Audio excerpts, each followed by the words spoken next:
Application. त्यामधलं पहिलं application आहे वेल ऑफ डीच, म्हणजे ज्याला आपण मौत का कुआ म्हणतो. ह्याला आपण काय म्हणतो? मौत का कुआ म्हणतो. मराठीमध्ये, हिंदीमध्ये आपण ह्याला काय म्हणतो?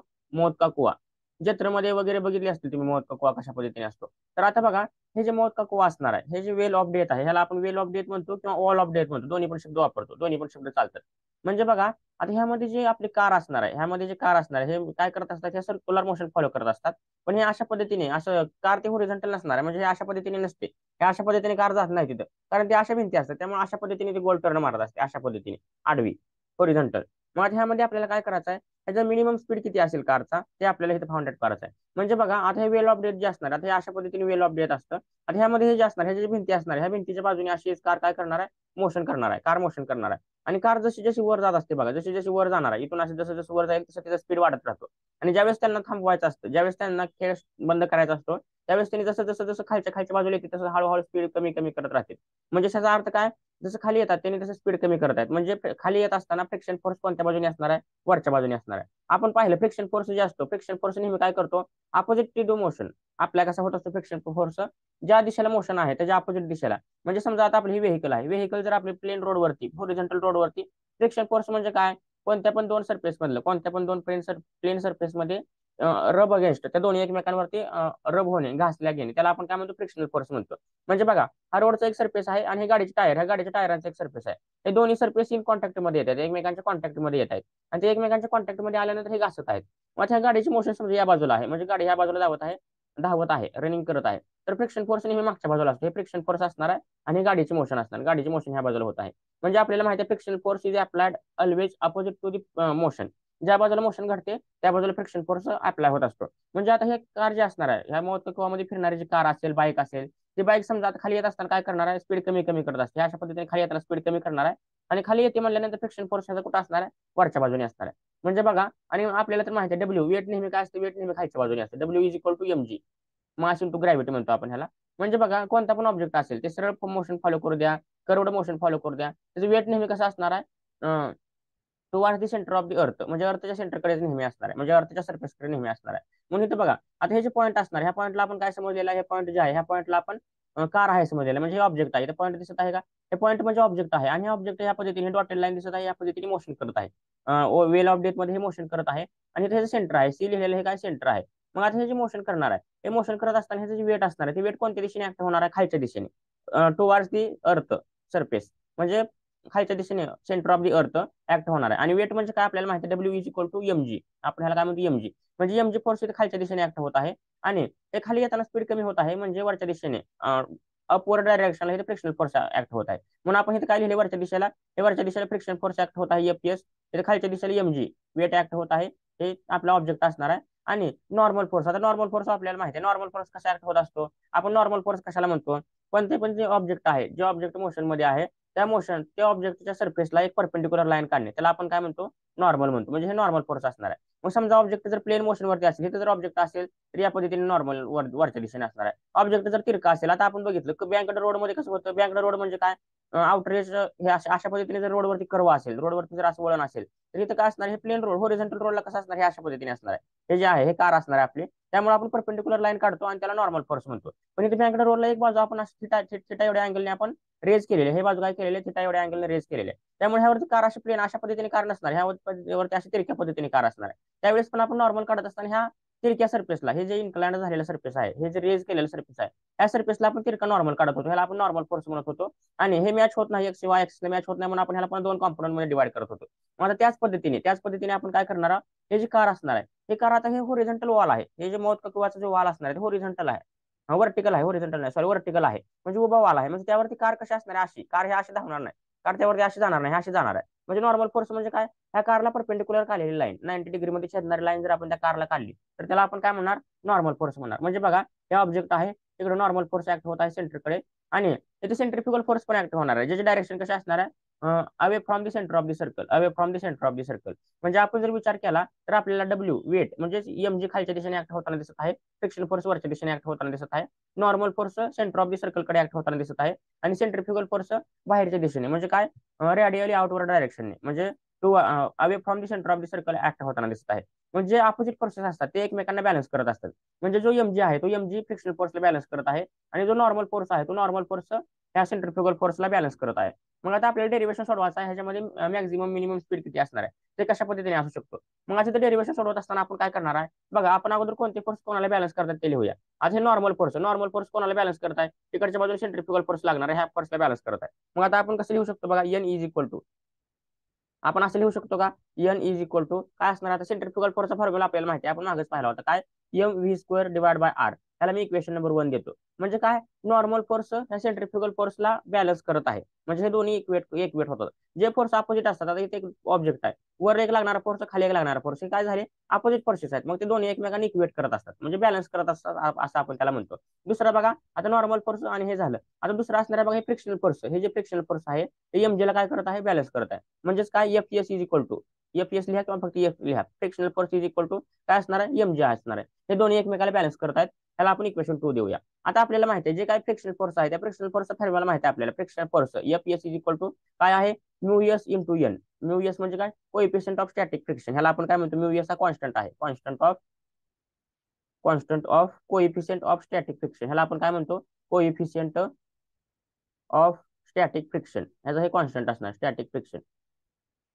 ठीक आहे, हे झाला कॉन्स्टंट. म्हणजे बघा, frictional force is equal to mu S into N आपल्याला मिळत आहे. काय मिळत आहे, म्यू एस इंटू एन आपल्याला मिळत आहे. मग आता आपण काय करू शकतो, हे जे एन असणार आहे बघा, आता हे जे एन असणार आहे, हे एन जर इकडे आलं तर आपल्याला काय मिळणार, फक्त म्यू एस मिळणार आहे. म्हणजे म्यू एस, म्यू एस जर इकडे आलं, हे एन आपल्याला फक्त इकडे राहणार आहे बघा. म्हणजे आता इथं आपण काय लिहिणार आहोत, mu S into N, mu S into N is equal to, आता हे जे म्यू एस इंटू एन आहे इज इक्वल टू काय मिळणार आहे आपल्याला, एम जी मिळणार. बघा आता या ठिकाणी बघा, आपण जर इक्वेशन 1 चा विचार केला, सॉरी सॉरी इक्वेशन 2, आपण जर इक्वेशन 2 चा जर इथे विचार केला तर आपल्याला काय दिसत आहे बघा, इक्वेशन 2 आणि हे जे फ्रिक्शनल फोर्सचा फॉर्म्युला आहे, फ्रिक्शनल फोर्सचा फॉर्म्युला काय आहे, F S is equal to mu S into N. आणि इथं आपल्याला इक्वेशन 2 मध्ये काय मिळालेलं आहे, एफ एस फ्रिक्शनल फोर्स वेटला म्हणजे एमजी ला बॅलन्स करत आहे. म्हणजे बघा या ठिकाणी जर आपण विचार केला तर या ठिकाणी आपल्याला दिसत आहे इथं दोन्हीचे एलएचएस सारखे दिसत आहेत. हे इक्वेशन 2 आणि हे आपण नवीन डिराईव्ह केलेलं हे स्टार, हे दोन्हीचे आपल्याला लेफ्ट हँड साईड सारखे दिसत आहेत. LHS is equal to LHS, दोन्हीचे एलएचएस सेम दिसत आहेत. मग आपण दोन्हीचे आरएचएस सारखे आहेत असं म्हणू शकतो का, म्हणू शकतो. म्हणजे समजा एखादा जर आपण असं म्हणतो की X plus Y is equal to 9 असेल आणि Y plus Z is equal to 9 असेल, हे दोन्ही तिथं दोन्ही एकीकडच्या बाजूचे आरएचएस सारखे आहेत. त्यामुळे आपण असं पण म्हणू शकतो की X plus Y is equal to Y plus Z असं म्हणता येतं आपल्याला. मग तेच आपण या ठिकाणी वापरलेलं आहे. आपण इथं काय केलेलं आहे, आता इथं बघा आपल्याला दोन्हीकडचे एलएचएस सारखे दिसत आहेत, आपल्याला दोन्हीकडचे काय एलएचएस सारखे दिसत आहेत. मग आपण जे दोन्हीकडचे आरएचएस आहेत ते आपण सारखे मानू शकतो. म्हणजे आपण इथं काय केलेलं आहे, म्यू एस एन, हे mu S N into MG, mu S N is equal to MG केलेलं आहे. आपण दोन्हीकडचे इक्वल आहेत असं आपण समजलेलं आहे आणि त्यांना आपण इथे इक्वेट केलेलं आहे इक्वेशनच्या खाली. बघा म्हणजे आपल्याला इथे काय मिळालेलं आहे, इथे आपल्याला मिळालेलं आहे mu S into N is equal to N G. काय मिळालेलं आहे, mu S into N is equal to M G मिळालेलं आहे. मास इंटू ग्रॅव्हिटीचा आपल्याला फॉर्म्युला मिळालेला आहे. बघा मग आता आपण हे आणखी पुढे कसं करू शकतो, आता हे जर डेरिवेशन आपल्याला सॉल्व्ह करायचं असेल तर बघा आता आपल्याला इथे काय होणार आहे, आता हे जे म्यू एस इंटू एन आहे, म्यू एस इंटू एन, आता एनचा आपल्याला फॉर्म्युला माहिती आहे. इक्वेशन 1 चा जर आपण विचार केला तर एन दिसत आहे बघा, हे एन दिसतंय का, एन मी रेड कलर यूज करतो, हे एन दिसत आहे आपल्याला, इथे पण एन आहे आणि इथे पण एन आहे. मग आता इक्वेशन 1 च्या नुसार आपण काय म्हणू, N is equal to M V square upon R. मग आता यांच्या ठिकाणी आपण ती व्हॅल्यू ठेवूया. म्हणजे काय, म्यू एस आता इंटू यांच्या ठिकाणी काय ठेवायचं आपल्याला, M V square divide by R आणि is equal to M G, जसं तसं आपण ठेवूया. आता इथे बघा, इथे पण एक मास, इथे पण एक मास, हे मास कॅन्सल, ह्या मास सोबत कॅन्सल. म्हणजे आपल्याला काय मिळत आहे, mu S V square upon R is equal to G आपल्याला हे मिळत आहे. आता आपल्याला काय करायचं आहे, स्पीड काढायचं, वेलोसिटी काढायचं. वेलोसिटी काढायचं म्हणल्यानंतर आपण काय करणार, व्ही एका बाजूला ठेवणार आणि बाकीचे सगळं दुसऱ्या बाजूला हे करणार, नेणार. म्हणजे बघा आता हे व्ही आपण इथे ठेवूया. म्हणजे आर जर तिकडे गेलं तर काय होणार आहे, आर इथं डिवाइड मध्ये आहे, वर गेल्यानंतर इकडे आल्यानंतर काय होणार आहे, इज इक्वल टू अपोजिट साईडला आल्यानंतर काय होणार आहे, हे वर जाणार आहे, अंशामध्ये जाणार आहे. आणि हे म्यू एस काय होणार आहे, इथं अंशामध्ये इकडे खाली येणार आहे, छेदामध्ये येणार आहे. म्हणजे बघा डिनोमिनेटरला असेल तर न्यूमिनेटरला जातं आणि जे न्यूमिनेटरला आहे ते डिनोमिनेटरला जातं, अपोजिट प्रोसेस होत असते. म्हणजे V square is equal to हे आर काय होणार आहे, त्याला मल्टिप्लाय होणार आहे, जी सोबत मल्टिप्लाय होणार आहे आणि हे म्यू एस त्यांना डिवाइड होणार आहे, into divide by mu S असणार आहे. डिवाइड बाय काय आहे, इथे म्यू एस आहे, डिवाइड बाय म्यू एस. म्हणजे बघा आता आपल्याला काय मिळालेलं आहे, इथे आपल्याला बघा V square is equal to R G divide by mu S मिळालेला आहे. आता आपल्याला व्ही स्क्वेअर नाही पाहिजे, आपल्याला काय पाहिजे, व्ही पाहिजे. मग त्यासाठी मी काय करतो, taking square root on both side, दोन इकडचा स्क्वेअर रूट घेतो, taking square root on both side, on both side. मग आपल्याला काय मिळणार आहे, व्ही चा स्क्वेअर रूट घेतल्यानंतर आपल्याला व्ही मिळणार आहे, व्ही स्क्वेअरचा square root V is equal to, आता हे पूर्ण व्हॅल्यू काय होणार आहे, अंडर द रूट जाणार आहे. म्हणजे काय, R G divide by mu S आणि ह्याला काय असणार आहे, R G divide by mu S ला under root R G divide by mu S, आणि हे कसं असणार आहे, अंडर रूट मध्ये असणार आहे, हे अंडर रूट मध्ये असणार आहे. म्हणजे बघा आता आपल्याला शेवटी हे मिळालंच, इक्वेशन मिळालंच. काय मिळालेलं आहे बघा, V is equal to R G under root R G divide by mu S, हे आपल्याला मिळालेलं आहे. मग आता आपण ह्याला कसं लिहू शकतो, हे म्हणजे काय असणार आहे, हे एक्सप्रेशन आहे. कशाचे एक्सप्रेशन आहे, एक्सप्रेशन फॉर मिनिमम व्हेलॉसिटी किंवा मिनिमम स्पीड आपण म्हणू शकतो. आता ह्याला आपण काय म्हणणार, this is the expression of minimum speed म्हणा किंवा मिनिमम व्हेलॉसिटी म्हणा, दोन्हींचा अर्थ एकच आहे. Expression for minimum speed of vehicle, minimum speed of vehicle कोणत्या व्हेकलचे आहे आता हे, inside the wall of death, inside the wall of death किंवा वेल ऑफ डेथ, म्हणजे मौत का मध्ये जे व्हेकल असणार आहे, त्या व्हेकलची स्पीड किती असायला पाहिजे ते आपण काढलेलं आहे, मिनिमम स्पीड. जर समजा आता अंडर रूट मध्ये आर, आर म्हणजे काय असणार आहे, रेडियस, जी म्हणजे ग्रॅव्हिटेशनल फील्ड, आणि म्यू एस म्हणजे काय, स्टॅटिक फ्रिक्शन आहे. म्यू एस म्हणजे काय, कोएफिशियंट ऑफ स्टॅटिक फ्रिक्शन. या सगळ्यांना जर आपण सोडवलं, म्हणजे ह्या दोघांची मल्टिप्लिकेशन केली, त्याला आपण डिवाइड बाय स्टॅटिक फ्रिक्शन केलं, आणि ह्या येणाऱ्या जे आन्सर असणार, ह्या येणाऱ्या आन्सरचा जर आपण अंडर रूट काढला, म्हणजे स्क्वेअर रूट काढला, तर आपल्याला मिळणार जे आन्सर आहे तेवढं तेवढं, म्हणजे समजा आपल्याला 10 मिळाले, 10 मीटर पर सेकंड हे मिळालेलं आहे, तर एवढ्या वेळेसाठी ही मिनिमम स्पीड असणार आहे. त्यापेक्षा कमी व्हेलॉसिटीने जर आपण इथली व्हेकल चालवत असतो, ते कार असेल, बाईक असेल, टू व्हीलर असेल, ते जर आपण जे काही ऑब्जेक्ट असणार ह्या मौतकुव्यामध्ये, 10 मीटर पर सेकंड पेक्षा कमीने जर आपण चालू, तर आपण बॅलन्स राहू शकत नाही, आपण खाली पडणार, आपला ऍक्सिडेंट होणार आहे. आपला म्हणजे जो काय तो बायकर असणार आहे, जो काय तो रायडर असणार आहे, त्याचा ऍक्सिडेंट होणार आहे. म्हणजे कमीत कमी त्याला एवढा स्पीड मॅनेज करावं लागणार आहे, हे जे व्हॅल्यू असणार आहे. मग आता डिपेंड कशावर असणार आहे, ते मोत का कुवा छोटा आहे का खूप मोठा आहे. कारण मोत का कुवा खूप मोठा म्हणजे काय, त्याची रेडियस मोठी असणार आहे, आणखी मोठा असेल तर आणखी रेडियस मोठी असणार आहे, म्हणजे त्याची व्हॅल्यू वाढत जाणार आहे. जेवढे रेडियस मोठी असणार आहे ते काय होणार आहे. पण आणि स्टॅटिक फ्रिक्शन काय आहे, ग्रॅव्हिटेशनल फोर्स काय कॉन्स्टंटच असणार 9.8, पण रेडियस आणि हे आणि ह्या दोघांचा जर आपण अंडर रूट काढला, तर जे येणारे आन्सर असणार आहे, त्या येणाऱ्या आन्सर एवढा मिनिमम स्पीड असायला पाहिजे त्या व्हेकलचा. ते जे व्हेकल असणार आहे, ती जी बाईक असणार आहे, त्या बाईकचं मिनिमम स्पीड तेवढा असायला पाहिजे. त्यापेक्षा कमी स्पीड जर असेल तर ते स्टेबल राहू शकत नाही, ते बॅलन्स राहू शकत नाही. त्या पद्धतीने आपण काय केलेलं आहे, हे मॅथेमॅटिकल एक्सप्रेशन सॉल्व्ह केलेलं आहे. कशाचं मॅथेमॅटिकल एक्सप्रेशन, कशाचं डेरिवेशन आपण काढलेलं आहे, की एखादी जर गाडी मौत कुळामध्ये जर फिरत असेल, तर त्याचा मिनिमम स्पीड किती असायला पाहिजे. आणि ह्याच्यावरती क्वेश्चन येऊ शकतो परीक्षेमध्ये. क्वेश्चन कशा पद्धतीने येऊ शकतो, derive an expression for minimum speed of vehicle inside the well of death, म्हणजे ते इक्वेशन तुम्हाला डिराइव्ह करायला सांगितलेलं असतं. मग त्यावेळी तुम्हाला काय करायचं आहे, एक नॉर्मल डायग्राम काढायची, नॉर्मल अशा पद्धतीने डायग्राम काढायची. त्या डायग्राम मध्ये इथे एक ऑब्जेक्ट दाखवायचा, सेंटर दाखवायचा, आणि नॉर्मल फोर्स, त्यानंतर सेंट्रिफ्युगल फोर्स, फ्रिक्शन फोर्स, आणि खालच्या दिशेने वेट म्हणजे एमजी, हे चारही फोर्सेस दाखवायचे. त्यानंतर हे दाखवायचं, नॉर्मल फोर्स ह्याला बॅलन्स करत आहे, ह्याला इक्वेट करत आहे, फ्रिक्शन फोर्सचा फॉर्म्युला लिहायचा. हे दोन्ही सेम असल्यामुळे हे दोन्ही सेम आहे, खालच्या बाजूला दाखवायचं. आणि हे जे एन असणार आहे, हे यांच्या ठिकाणी यांची व्हॅल्यू म्हणजे काय, M V square upon R, हे इथे ठेवायचं. आणि खाली इक्वेशन सॉल्व्ह करत गेलं तर आपल्याला व्ही ची व्हॅल्यू मिळणार आहे, V is equal to under root R G divide by mu S. आणि शेवटी उत्तर लिहायचं, this is the expression for minimum speed of vehicle inside the well of death. हे काय असणार आहे, व्हेकलची मिनिमम स्पीड असणार आहे. अशा पद्धतीने आपण वेल ऑफ डेथचे हे केलेलं आहे, डेरिवेशन सॉल्व्ह केलेलं आहे. आता आपण पुढे जे काय कोनिकल पेंडुलम असणार आहे, त्या कोनिकल पेंडुलम बद्दल माहिती घेऊया. आता कोनिकल पेंडुलम म्हणजे काय, कोनिकल पेंडुलम कशाला म्हणायचं, हे आपल्याला पाहायचं आहे. बघा, आपल्याला नॉर्मल पेंडुलम तर माहिती आहे, नॉर्मल पेंडुलम आपण पाहिलेला आहे. आता पेंडुलम म्हणजे काय, पेंडुलम म्हणजे अशा पद्धतीचे असतात. मी हे करत आहे, ड्रॉ करत आहे.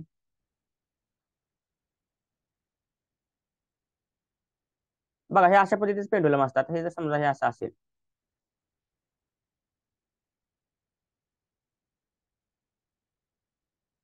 हे समजा एखादा दोरी आहे, ती दोरी हँग केलेली आहे, एखादी दोरी आहे, दोरी आपण काय केलेली, हँग केलेली आहे, म्हणजे वर लटकावलेली आहे.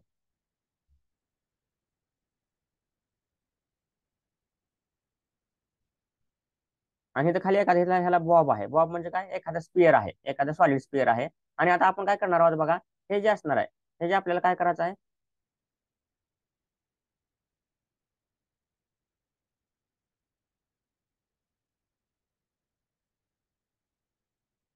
एक मिनिट हा.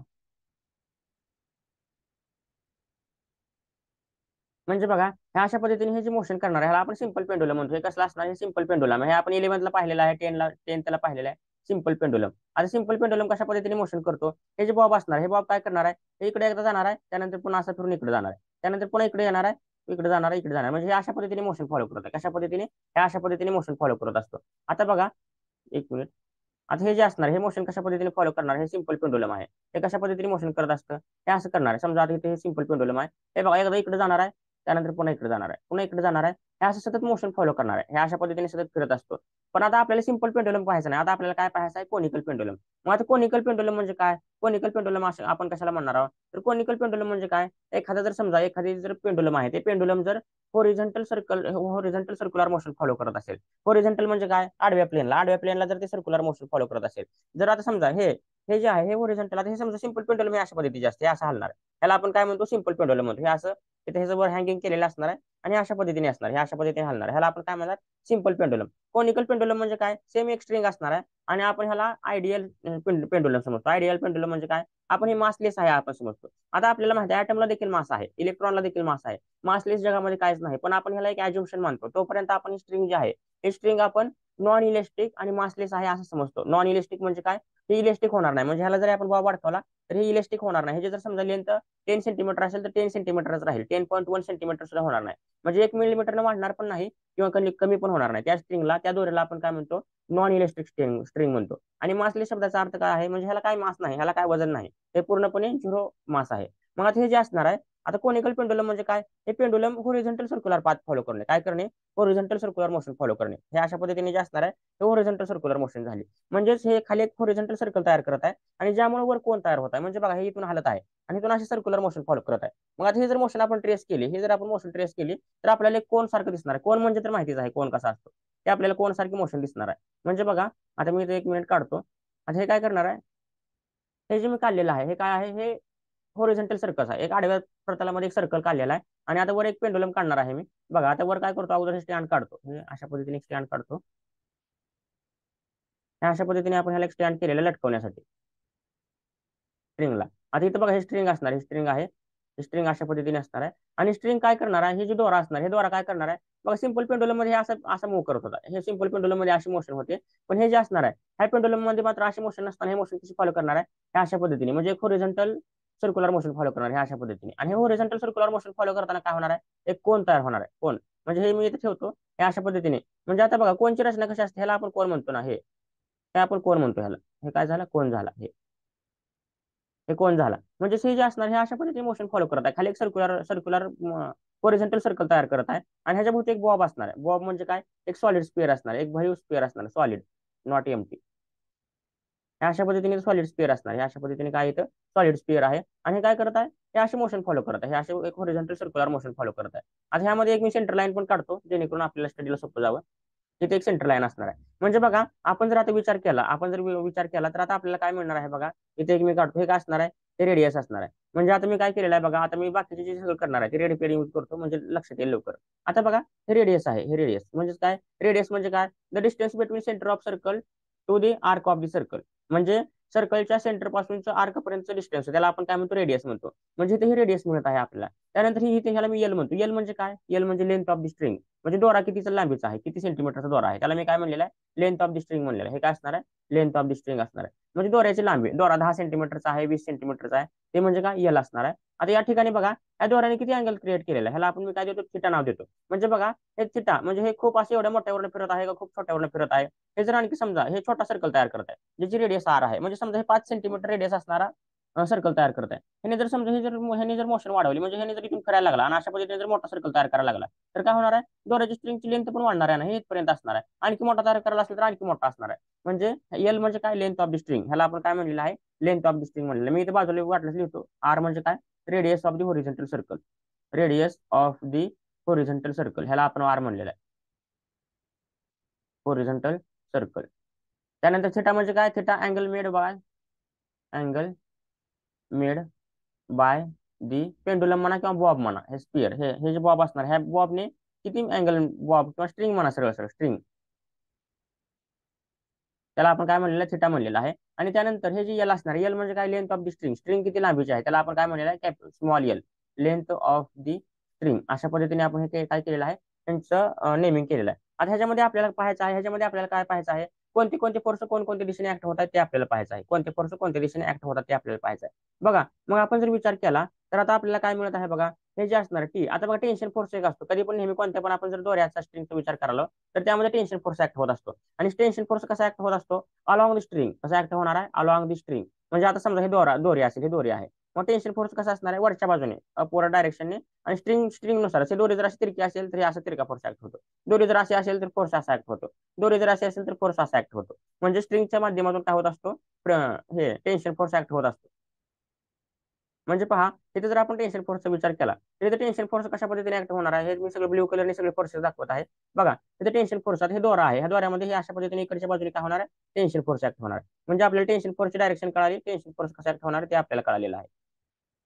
बघा हे असं टेन्शन फोर्स इथे ऍक्ट होणार आहे. आता आपण जर समजा सेंट्रिपिटल फोर्सचा विचार केला हे खालच्या दिशेने एमजी वेट ऍक्ट होणार आहे. खालच्या दिशेने काय होणार आहे एमजी वेट म्हणजे आपण त्याला एमजी म्हणतो, एमजी फोर्स ऍक्ट होणार आहे. त्यानंतर बघा हे रेडियली काय होणार आहे आता हे जे टेन्शन फोर्स आहे हे टेन्शन फोर्स एक्स ऍक्सिस किंवा वाय ऍक्सिसला मॅच करत आहे का. फिजिक्स मध्ये आपण काय करतो कोणते पण जे फोर्सेस असणार आहे ते फोर्सेस आपण अगोदर एक्स ऍक्सिसला आणि वाय ऍक्सिसला मॅच करतात का बघतो. ते फोर्सेस जर मॅच करत असतील तर ठीक आहे. ते फोर्सेस जर मॅच करत नसतील तर आपण त्यांना काय करतो दोन कंपोनंट मध्ये डिवाइड करतो. म्हणजे आता आपण जर एमजीचा विचार केला तर एमजी हे एक्स ऍक्सिस वाय ऍक्सिसला मॅच करत आहे. हे वाय आहे हे व्ही एक्स आहे. बघा हे खालच्या दिशेने आहे 90 डिग्री मध्ये बरोबर खालच्या दिशेने आहे डाऊनवर्ड डायरेक्शनला आहे. म्हणजे हे वाय ऍक्सिसला मॅच करत आहे. आपण जर आता बघा नॉर्मल फोर्सचा जर विचार केला तर नॉर्मल फोर्स पण मागं हे करत होता मागच्या डेरिवेशन मध्ये मॅच करत होता. त्यामुळे आपण त्याला काय केलं नाही. आता टेन्शन फोर्स बघा टेन्शन फोर्स अलाउंग दी स्ट्रिंग आहे म्हणजे अशा पद्धतीने तिरका आहे. म्हणजे हे एक्स ऍक्सिसला पण मॅच करत नाही आणि वाय ऍक्सिसला पण मॅच करत नाही. मग कोणता पण फोर्स जर एक्स वाय ऍक्सिसला मॅच करत नसेल तर आपण त्याला दोन कंपोनंट मध्ये डिवाइड करतो. आपण त्याला काय करतो दोन कंपोनंट मध्ये डिवाइड करतो. बघा आता मी हे टेन्शन फोर्स असणार आहे या टेन्शन फोर्स मी काय करणार दोन कंपोनंट मध्ये डिवाइड करणार आहे. बघा हे पिवळ्या कलरने जे येलो कलरने दाखवलेलं आहे हे वरच्या दिशेने कंपोनंट असणार आहे आणि खालच्या दिशेने कंपोनंट असणार आहे. या दोन कंपोनंट मध्ये ह्याला डिवाइड केलेलं आहे मी आरो सहित दाखवतो म्हणजे आणखी लक्षात येईल.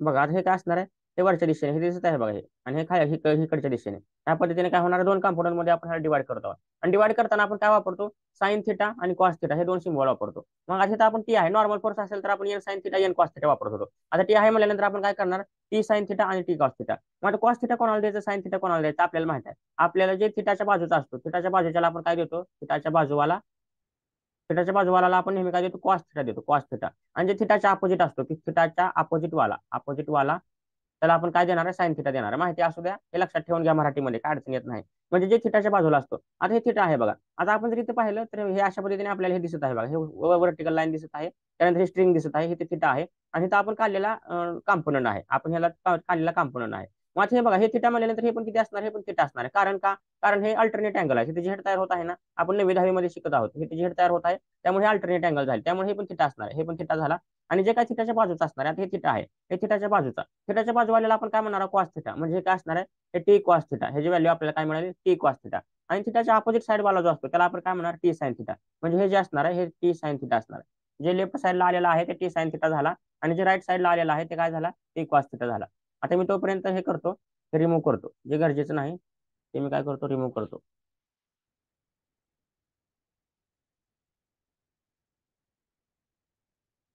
बघा म्हणजे आता आपण दोन कंपोनंट मध्ये डिवाइड केलं आता दोन कंपोनंट मध्ये डिवाइड केलं आता आपल्याला ह्याचं डेरिवेशन सॉल्व्ह करायचं आहे. जसं मग सॉल्व्ह केलं त्याच पद्धतीने आपल्याला कोण कोणाला बॅलन्स करत आहे ते फक्त काढायचं आहे. काय काढायचं आपल्याला कोण कोणाला बॅलन्स करत आहे. म्हणजे बघा हे जी एमजी आहे ही एमजी काय करत आहे टी कॉस थिटाला बॅलन्स करत आहे आणि हे जे टी साइन थिटा आहे टी साइन थिटाला टी साइन थिटा सेंट्रिफ्युगल फोर्सला बॅलन्स करत आहे. इकडच्या बाजूने सेंट्रिफ्युगल फोर्स असणार आहे कारण एखादी मोशन घडते म्हटल्यानंतर सेंट्रिफ्युगल फोर्सेस असतात. मग बघा आता हे आपण कसं करणार T cos theta upward direction मध्ये आहे आणि एमजी खालच्या डायरेक्शन मध्ये डाऊनवर्ड डायरेक्शन मध्ये म्हणजे हे दोघं एकमेकांना इक्वेट करत आहेत. म्हणजे काय T cos theta is equal to MG हे अपवर्ड डायरेक्शनला आहे हे डाऊनवर्ड डायरेक्शनला आहे. त्याला आपण काय देणार इक्वेशन नंबर 1 हे दोन्ही इक्वेट करत आहेत एकमेकांना. आता टी साइन थिटा बघा टी साइन थिटाला काय सेंट्रिफ्युगल फोर्स म्हणजे M V square upon R म्हणजे इथं आपण काय लिहिणार T sine theta is equal to त्याचा फॉर्म्युला लिहूया आपण direct M V square upon R हे फॉर्म्युला आपल्याला माहिती आहे. त्याला आपण काय देणार इक्वेशन 2 देणार. आता इक्वेशन 1 आणि इक्वेशन 2 हे दोन्ही इक्वेशनला आपण काय करूया डिवाइड करूया. Divide equation 2 by equation 1 divide equation 2 by equation 1. आणि नेहमी एक गोष्ट लक्षात ठेवा नेहमी डिवाइड करत असताना आपण काय घेतो साइन थिटा जे असतं ते साइन थिटा आपण अंशामध्ये घेतो आणि कॉस थिटा जे असतं ते कॉस थिटा आपण छेदामध्ये घेतो. याचं कारण काय कारण आपल्याला नंतर इक्वेट केल्यानंतर sign theta divide by cos theta हे आपल्याला खालच्या स्टेपमध्ये टॅन थिटा घेण्यासाठी सोपं जावं यासाठी आपण एवढं करतो.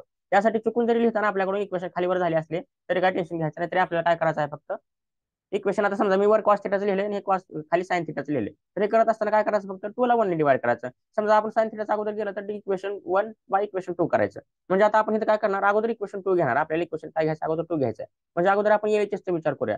T sine theta divide by T cos theta is equal to काय असणार, आता आपण वरचा अगोदर खालचा अगोदर घेऊया, M square upon R. M square upon R आणि होल डिवाइड बाय काय असणार आहे, whole divide by M G असणार आहे. आता बघा पुन्हा आपण इथं ते रूल वापरणार, जे बेसिक रूल आहे कोणता, A divide by B whole divide by C divide by D. असं असेल तर आपण काय करतो, जे छेदामध्ये आहे ते छेदामध्ये असणारी इन्व्हर्स करतो, छेदामध्ये असणाऱ्याला आपण इन्व्हर्स करतो आणि वरच्या सोबत मल्टिप्लाय करतो. म्हणजे इथे ती कंडिशन आहे बघा. आता इथे पण आता एमजीच्या खाली काय नाही म्हणजे 1 असतोच नेहमी, हे तर आपल्याला माहितीच आहे. ते होल डिवाइड बाय आहे. म्हणजे बघा ह्याला आपण ए बी म्हणू शकतो, A divide by B whole divide by C divide by B C divide by D. मग आपण इथे काय करणार, M G divide by D जे आहे ह्याला आपण इन्व्हर्स करणार आणि वरच्या सोबत मल्टिप्लाय करणार. म्हणजे आपण हे कसं लिहित असतो, हे लिहिताना बघा ए डिवाइड बाय बी इंटू, आता जरी इन्व्हर्स काय येणार आहे, डी डिवाइड बाय सी आणि वरच्याला आपण मल्टिप्लाय केलेला आहे. म्हणजे ह्याचा आन्सर आपल्याला मिळत आहे A D divide by C B मिळत आहे, बी सी मिळत आहे.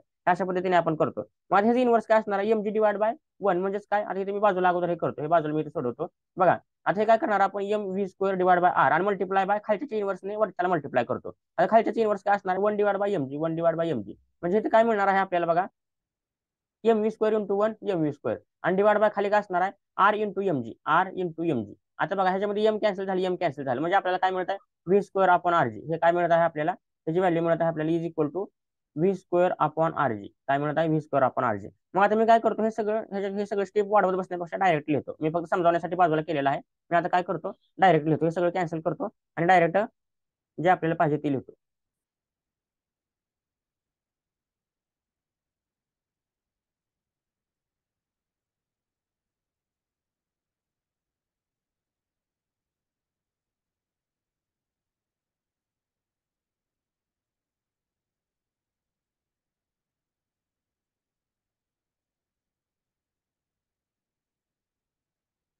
ठीक आहे.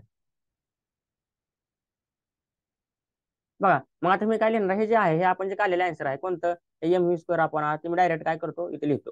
हे जे आहे ते मी डायरेक्ट इथे लिहितो, हे अशा पद्धतीने इथे लिहितो. आणि इकडे काय असणार, इकडे तर आपल्याला माहिती आहे काय, टी साइन थिटा आपण कॉस थिटा. आणि आता आपल्याला साइन आपण कॉसचा फॉर्म्युला माहिती आहे. आता टी ह्या टीला कॅन्सल झालं, म्हणजे साइन डिवाइड बाय कॉस काय असणार आहे, टॅन थिटा. म्हणजे आपल्याला काय मिळत आहे, tan theta is equal to V square upon R G. आपल्याला टॅन थिटाची व्हॅल्यू मिळाली V square upon R G. आता आपल्याला ते टॅन थिटा नाही पाहिजे, आपल्याला काय पाहिजे, आपल्याला व्हीच पाहिजे, आपल्याला काय पाहिजे, व्ही पाहिजे. मग आता आपण व्ही काढण्यासाठी काय करणार, व्ही एका बाजूला ठेवणार आणि बाकीचा आपण दुसऱ्या बाजूला नेणार. म्हणजे बघा आधी सोडवत असताना हे जे व्ही आहे ते व्ही आपण इथेच ठेवूया, हे आरजी काय होणार आहे, इकडच्या बाजूला येणार आहे. म्हणजे आरजी काय होणार आहे, टॅन थिटा सोबत मल्टिप्लाय होणार आहे. म्हणजे बघा आरजी इंटू टॅन थिटा आपल्याला काय मिळत आहे, इथं RG into tan theta is equal to V square मिळत आहे. आता आपल्याला व्ही स्क्वेअर पण नाही पाहिजे, आपल्याला व्ही पाहिजे. मग आपण काय करणार, आपल्याला जर व्ही पाहिजे असेल तर आपण काय करणार, हे taking square root on both side. Square आहे आपण त्याचा स्क्वेअर रूट घेऊया, taking square root on both side. म्हणजे आपण जर दोन्ही बाजूचा स्क्वेअर रूट घेतला तर आपल्याला काय मिळणार आहे, व्ही इज इक्वल टू, आता हे आरजी टॅन थिटा काय होणार आहे, रूट मध्ये जाणार आहे, आरजी टॅन थिटा हे अंडर रूट मध्ये जाणार. आता मी त्याला काय करतो, रूटचा सिम्बॉल टाकतो. अशा पद्धतीने मी ह्याला काय केलेलं आहे, रूट सिम्बॉल टाकलेला आहे. म्हणजे आपल्याला काय मिळालं, व्ही मिळालं, व्हेलॉसिटी मिळाली. म्हणजे जे बॉब असणार आहे ते बॉब किती व्हेलॉसिटी असली पाहिजे त्या बॉबची, व्हर्टिकल होरिझॉन्टल म्हणजे कोनिकल पेंडुलम मध्ये, ते आपल्याला इथे मिळालेलं आहे. मग आपण ह्याला काय म्हणणार, this is the expression for the velocity of, this is the expression for the expression for velocity of bob, velocity of bob performing horizontal circular motion. असं आपण ह्याला म्हणू शकतो, होरिझॉन्टल सर्क्युलर मोशन. त्यावेळेस जेवढी व्हेलॉसिटी असणार आहे सर्क्युलर मोशन. म्हणजे आता आपण काय केलेलं आहे, आपण आता व्हेलॉसिटी काढलेली, व्ही किती पाहिजे, अंडर रूट मध्ये आर इंटू जी आणि into divide by into tan theta. असं जर असेल तर तेवढी व्हेलॉसिटी आपण पाहिजे असं म्हणतो. आता हे जे कोनिकल पेंडुलम आहे, हे जे आपण व्हेलॉसिटी काढली, आता ह्याचा आपल्याला टाइम पिरियड काढायचा आहे, ह्याचा आपल्याला काय काढायचा आहे, टाइम पिरियड. आता टाइम पिरियड म्हणजे आपल्याला माहिती आहे डेफिनेशन, टाइम पिरियड म्हणजे काय, टाइम पिरियड म्हणजे time required for complete one revolution. म्हणजे एक कम्प्लीट सर्कल पूर्ण करण्यासाठी किती वेळ लागतो त्याला आपण काय म्हणतो, त्याला आपण टाइम पिरियड म्हणत असतो. मग आता आपण टाइम पिरियड फाइंड आउट करूया. आता टाइम पिरियड फाइंड आउट करत असताना बघा, टी इज इक्वल टू, आता टाइम पिरियड मी इथे बाजूला फाइंड आउट करतो, हे जे सगळं असणार आहे हे सगळं मी काय करतो, अगोदर एक इकडची बाजू रिमूव्ह करतो. बघा आता मी इकडची बाजू रिमूव्ह करतो, जे गरजेचं नाही त्याच कारण आपल्याला स्पेस पाहिजे आता टाइम पिरियड फाइंड आउट करण्यासाठी, त्यासाठी मी हे रिमूव्ह करत आहे.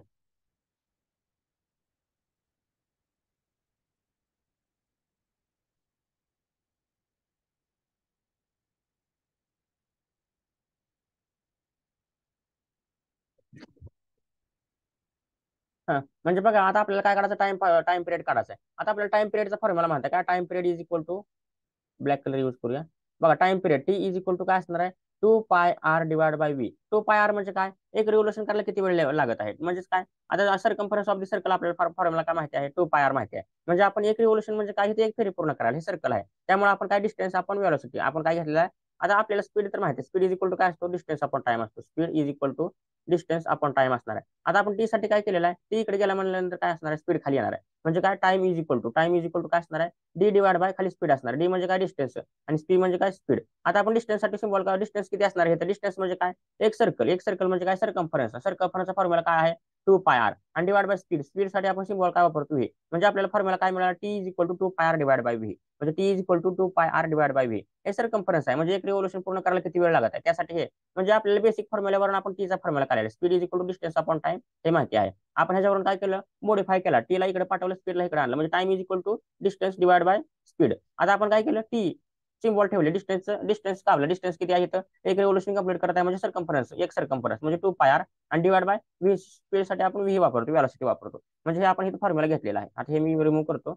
बघा म्हणजे आपल्याला फॉर्म्युला मिळाला, काय मिळाला, time period is equal to, time पिरियडचा फॉर्म्युला मिळाला, time period is equal to 2πr divide by T मिळालेला आहे, 2πr डिवाइड बाय व्ही मिळालेला आहे. आता आपण काय करणार आहोत, आता आपल्याला व्ही ची व्हॅल्यू माहिती आहे, व्ही आपण इथे कॅल्क्युलेट केले, म्हणून मुद्दा मी हे बॉक्स खोललेला नाही. या बॉक्स मध्ये आपण काय केलेलं आहे, हे बॉक्स जे दिसत आहे त्यामध्ये आपण व्ही कॅल्क्युलेट केलेला आहे. म्हणजे आपण हे खाली जी व्ही आहे त्या व्हीच्या ठिकाणी आपण हे ठेवूया, सगळं R G tan theta under root मध्ये हे ठेवूया. म्हणजे आपल्याला काय मिळणार आहे, टी इज इक्वल टू काय मिळणार आहे, 2πr वर आपण 2πr ठेवूया, आणि डिवाइड बाय खाली काय असणार आहे, खाली बघा अंडर रूट मध्ये R G into tan theta, हे आपल्याला अंडर रूट मध्ये मिळणार आहे. हे आपल्याला मिळालं. आता आपण 2π बाहेर काढूया, आतमध्ये फक्त आर आतमध्ये राहू देऊया. म्हणजे आपल्याला काय मिळणार आहे बघा, टी इज इक्वल टू 2π आपण बाहेर लिहूया, आणि आतमध्ये काय मिळणार आहे आपल्याला. आता हे आतमध्ये जे असणार आहे, त्या आतमध्ये काय मिळत आहे बघा, हे 2πr आहे अगोदर, आपण 2π बाहेर काढलेला आहे. आतमध्ये काय मिळणार आहे, आतमध्ये बघा R divide by under root मध्ये काय असणार आहे, R G into tan theta, हे आपल्याला अशा पद्धतीने मिळणार आहे, R G into tan theta. आता बघा ह्याला मी असं करू शकतो का, आता ह्याला जर मी काय केलं, एक मिनिट, आता बघा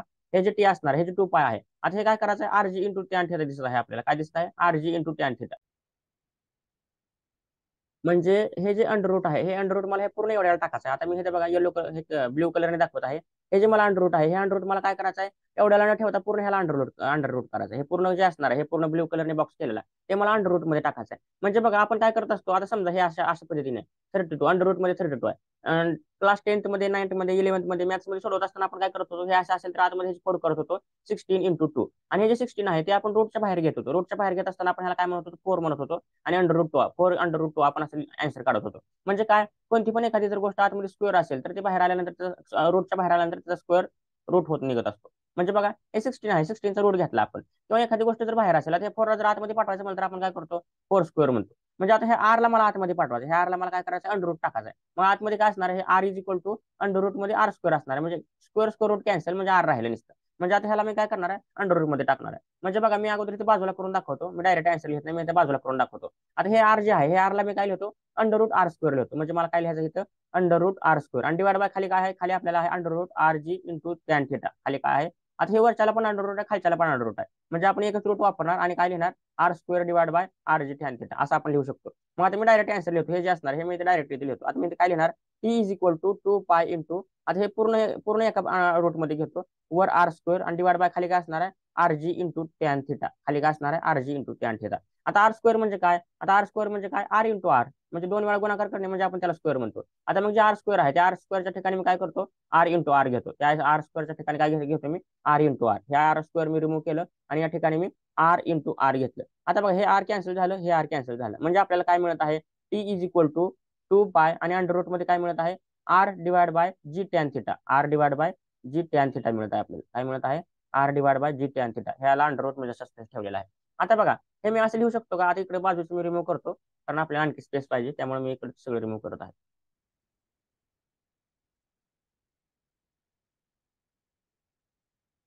बघा आता मी काय करतो, हे जे मला मिळालेलं आहे, आता हे जे बघा टी इज इक्वल टू 2π, आता हे जे आर आहे अंडर रूट मध्ये लिहितो मी आर, हे आर आपण जे लिहिलेलं आहे, आणि हे जे असणार आहे, हे काय आर इंटू 1 लिहू शकतो का मी, आर आणि आर इंटू 1 दोघांमध्ये काय फरक नाही. म्हणजे मी आर इंटू जी केलेला आहे, आणि ते 1 डिवाइड बाय टॅन थिटा करतो, इंटू काय करतो इथं, 1 डिवाइड बाय टॅन थिटा करतो. आता आपल्याला माहिती आहे साइन थिटा आपण कॉस थिटा काय असतं, टॅन थिटा असतं. म्हणजे काय, sine theta divide by cos theta is equal to tan theta हे आपण सुरुवातीपासून बघत आलेलं आहे. आता टॅन थिटा म्हणजे काय, टॅन थिटा डिवाइड बाय 1 केलं तरी आन्सर तेच मिळणार आहे. आता हे जे पूर्ण मी ब्रॅकेट केलेलं आहे, ह्या ब्रॅकेटचं मी काय करतो, इन्व्हर्स करतो. ह्या ब्रॅकेटचं मी काय करतो, इन्व्हर्स म्हणजे अपोजिट करतो. जे डिनोमिनेटर आहे ते न्यूमरेटरला नेतो, जे न्यूमरेटरला आहे ते डिनोमिनेटरला घेतो. म्हणजे साइन आपण कॉस काय होणार आहे, cos theta divide by sine theta हे फक्त मी उलट केलेलं आहे. Is equal to tan theta divide by 1 म्हणजे काय, 1 डिवाइड बाय टॅन थिटा. ह्याचा आन्सर काय मिळत आहे, 1 डिवाइड बाय टॅन थिटा. म्हणजे बघा इथं आपल्याला काय मिळत आहे, आता मी पुन्हा येलो कलर दाखवतो. हे जे 1 डिवाइड बाय टॅन थिटा आहे ते 1 डिवाइड बाय टॅन थिटा आपल्याला इथे दिसत आहे, 1 डिवाइड बाय टॅन थिटा. मग हे 1 डिवाइड बाय टॅन थिटाचे ऐवजी आपण हे घेऊ शकतो का, कॉस थिटा आपण साइन थिटा घेऊ शकतो, कारण दोन हे इक्वल आहे, दोन्ही हे इक्वल आहेत. 1 डिवाइड बाय टॅन थिटा म्हणजे काय, cos theta divide by sine theta. मग आता मी काय करतो इथं, आता मी या ठिकाणी पुन्हा आणखी काय करतो, टी इज इक्वल टू 2 पाय आणि रूट मध्ये काय घेतो, under root R divide by G, R divide by G. आणि हे कॉस आपण साइन घेतो, या ठिकाणी काय घेतो मी, cos theta divide by sine theta घेतो. इथे काय केलेलं आहे मी, आर कॉस थिटा आणि divide by G into sine theta. हे काय घेतलेलं आहे मी, जी इंटू साइन थिटा. आपण जर आता डायग्रामचा विचार केला, फ्रॉम फिगर डायग्राम वरून आपल्याला काय लक्षात येणार आहे बघा, फ्रॉम दी फिगर डायग्रामचा जर विचार केला तर डायग्राम वरून आपल्याला एक गोष्ट लक्षात येते. काय गोष्ट लक्षात येते, हे डायग्राम जे आहे, हे डायग्राम मध्ये एक ट्रायंगल तयार झालेला आहे. आणि हे कोणता ट्रायंगल आहे, राईट अँगल ट्रायंगल आहे. हा कोणत्या प्रकारचा ट्रायंगल आहे, राईट अँगल ट्रायंगल आहे. आता मी हे रिमूव्ह करतो, हे समजलेलं आहे आपल्याला. आता आपण पुढचं पाहूया. बघा या डायग्राम मध्ये एक राईट अँगल ट्रायंगल तयार झालेला आहे, म्हणजे आपण हे ट्रिग्नोमेट्रिक रेशो वापरू शकतो. हे कोणता आहे, राईट अँगल ट्रायंगल आहे, राईट अँगल ट्रायंगल. मग त्यासाठी आपण जर ट्रिग्नोमेट्रिक रेशो वापरायचे म्हणलं तर आपल्याला माहिती आहे sine theta is equal to, sine थिटासाठी आपण काय वापरतो, sine theta is equal to opposite side upon hypotenuse, opposite side upon hypotenuse. हे फॉर्म्युला तर आपण 10वी पासून बघत आलेलो आहोत. Opposite side divide by hypotenuse, spelling opposite side आपण हायपोटेन्यूस हे आपल्याला माहिती आहे. म्हणजे sine theta is equal to, आता थिटा कुठं आहे, थिटा आहे बघा, दिसते बघा, हे थिटा आहे. आता ह्या थिटाची अपोजिट साइड कोणती आहे, हे अपोजिट साइड आहे. म्हणजे काय, रेडियस ऑफ द सर्कल. म्हणजे आपण ह्याला आर म्हणणार. आणि थिटाचा हायपोटेन्यूस कोणता आहे बघा, हे 90 डिग्री आहे, हे 90 डिग्री दिसत आहे. म्हणजे 90 डिग्रीच्या अपोजिट साइड ह्याला आपण काय म्हणतो, हायपोटेन्यूस. हे हायपोटेन्यूस आहे. हायपोटेन्यूस म्हणजे काय, स्ट्रिंग एल, स्ट्रिंगला आपण काय मानलेला, एल मानलेला, लेंथ ऑफ द स्ट्रिंग. म्हणजे आपण ह्या फिगर वरून हे इक्वेशन लिहू शकतो. काय लिहू शकतो, sine theta is equal to, हे काय लिहू शकतो आपण, sine theta is equal to opposite side आपण हायपोटेन्यूस. म्हणजे काय, sine theta is equal to opposite side r आहे आणि हायपोटेन्यूस एल आहे, हे आपण लिहू शकतो. मग आता मी ह्या फिगरवरून काय केलं, हे इक्वेशन जसं तसं मी काय करतो, तिकडे लिहितो. हे इक्वेशन आपल्याला इथे मिळालेलं आहे. म्हणजे हे मी काय घेतलं आहे, मी इक्वेशन इथे घेतो, sine theta is equal to r divide by l घेतलं. आता बघा या ठिकाणी काय करायचं आहे आपल्याला, टी इज इक्वल टू, आता हे वरचं जे आहे, वरचं आपल्याला लक्षात ठेवलेलं आहे. आता साइन थिटाच्या ठिकाणी फक्त आपल्याला हे व्हॅल्यू घ्यायचे. T is equal to 2 pi under root मध्ये बघा, अंडर रूट मध्ये वर काय आहे, आर कॉस थिटा, वर जसं तसं घेऊया, आर कॉस थिटा आणि डिवाइड बाय खाली जी इंटू साइन थिटा. आता साइन थिटा आपल्याला माहिती आहे, आर डिवाइड बाय एल. म्हणजे काय असणार, G into R divide by L. इथे काय असणार आहे, आर डिवाइड बाय एल. म्हणजे आता बघा हे आर ह्या आर सोबत कॅन्सल होणार आहे. आता मी पुन्हा ब्ल्यू कलर यूज करतो. बघा हे आर जे आहे, हे आर काय होणार आहे, हे आर सोबत कॅन्सल होणार आहे. म्हणजे आपल्याला आन्सर काय मिळत आहे बघा, आपल्याला आन्सर काय मिळत आहे, cos theta divide by G into 1 by l. आपल्याला काय मिळत आहे, T is equal to 2 pi under route cos theta. इथे काय मिळत आहे, cos theta divide by G into r cancel झालेला आहे. म्हणजे काय, 1 डिवाइड बाय एल राहिलेलं आहे. काय राहिलेलं आहे, 1 डिवाइड बाय एल राहिलेलं आहे. 1 डिवाइड बाय एल म्हणजे हे एल वर जाणार आहे. त्याचीच कंडिशन आहे पुन्हा. म्हणजेच काय, कॉस थिटा म्हणजे काय आहे, हे बघा कॉस थिटा आहे, कॉस थिटा डिवाइड बाय 1 आणि whole divide by 1 by l. आणि हे इन्व्हर्स होणार आहे, इन्व्हर्स होऊन वर मल्टिप्लाय होणार. म्हणजे काय, एल डिवाइड बाय 1 होणार आहे. हे 1 लिहायची गरज नाही, कॉस थिटा इंटू एल. म्हणजे आपण ह्याला एल कॉस थिटा म्हणू शकतो. म्हणजे आता मी ह्याचं आन्सर लिहित असताना कसं लिहितो बघा, त्या अगोदर मी रिमूव्ह करतो.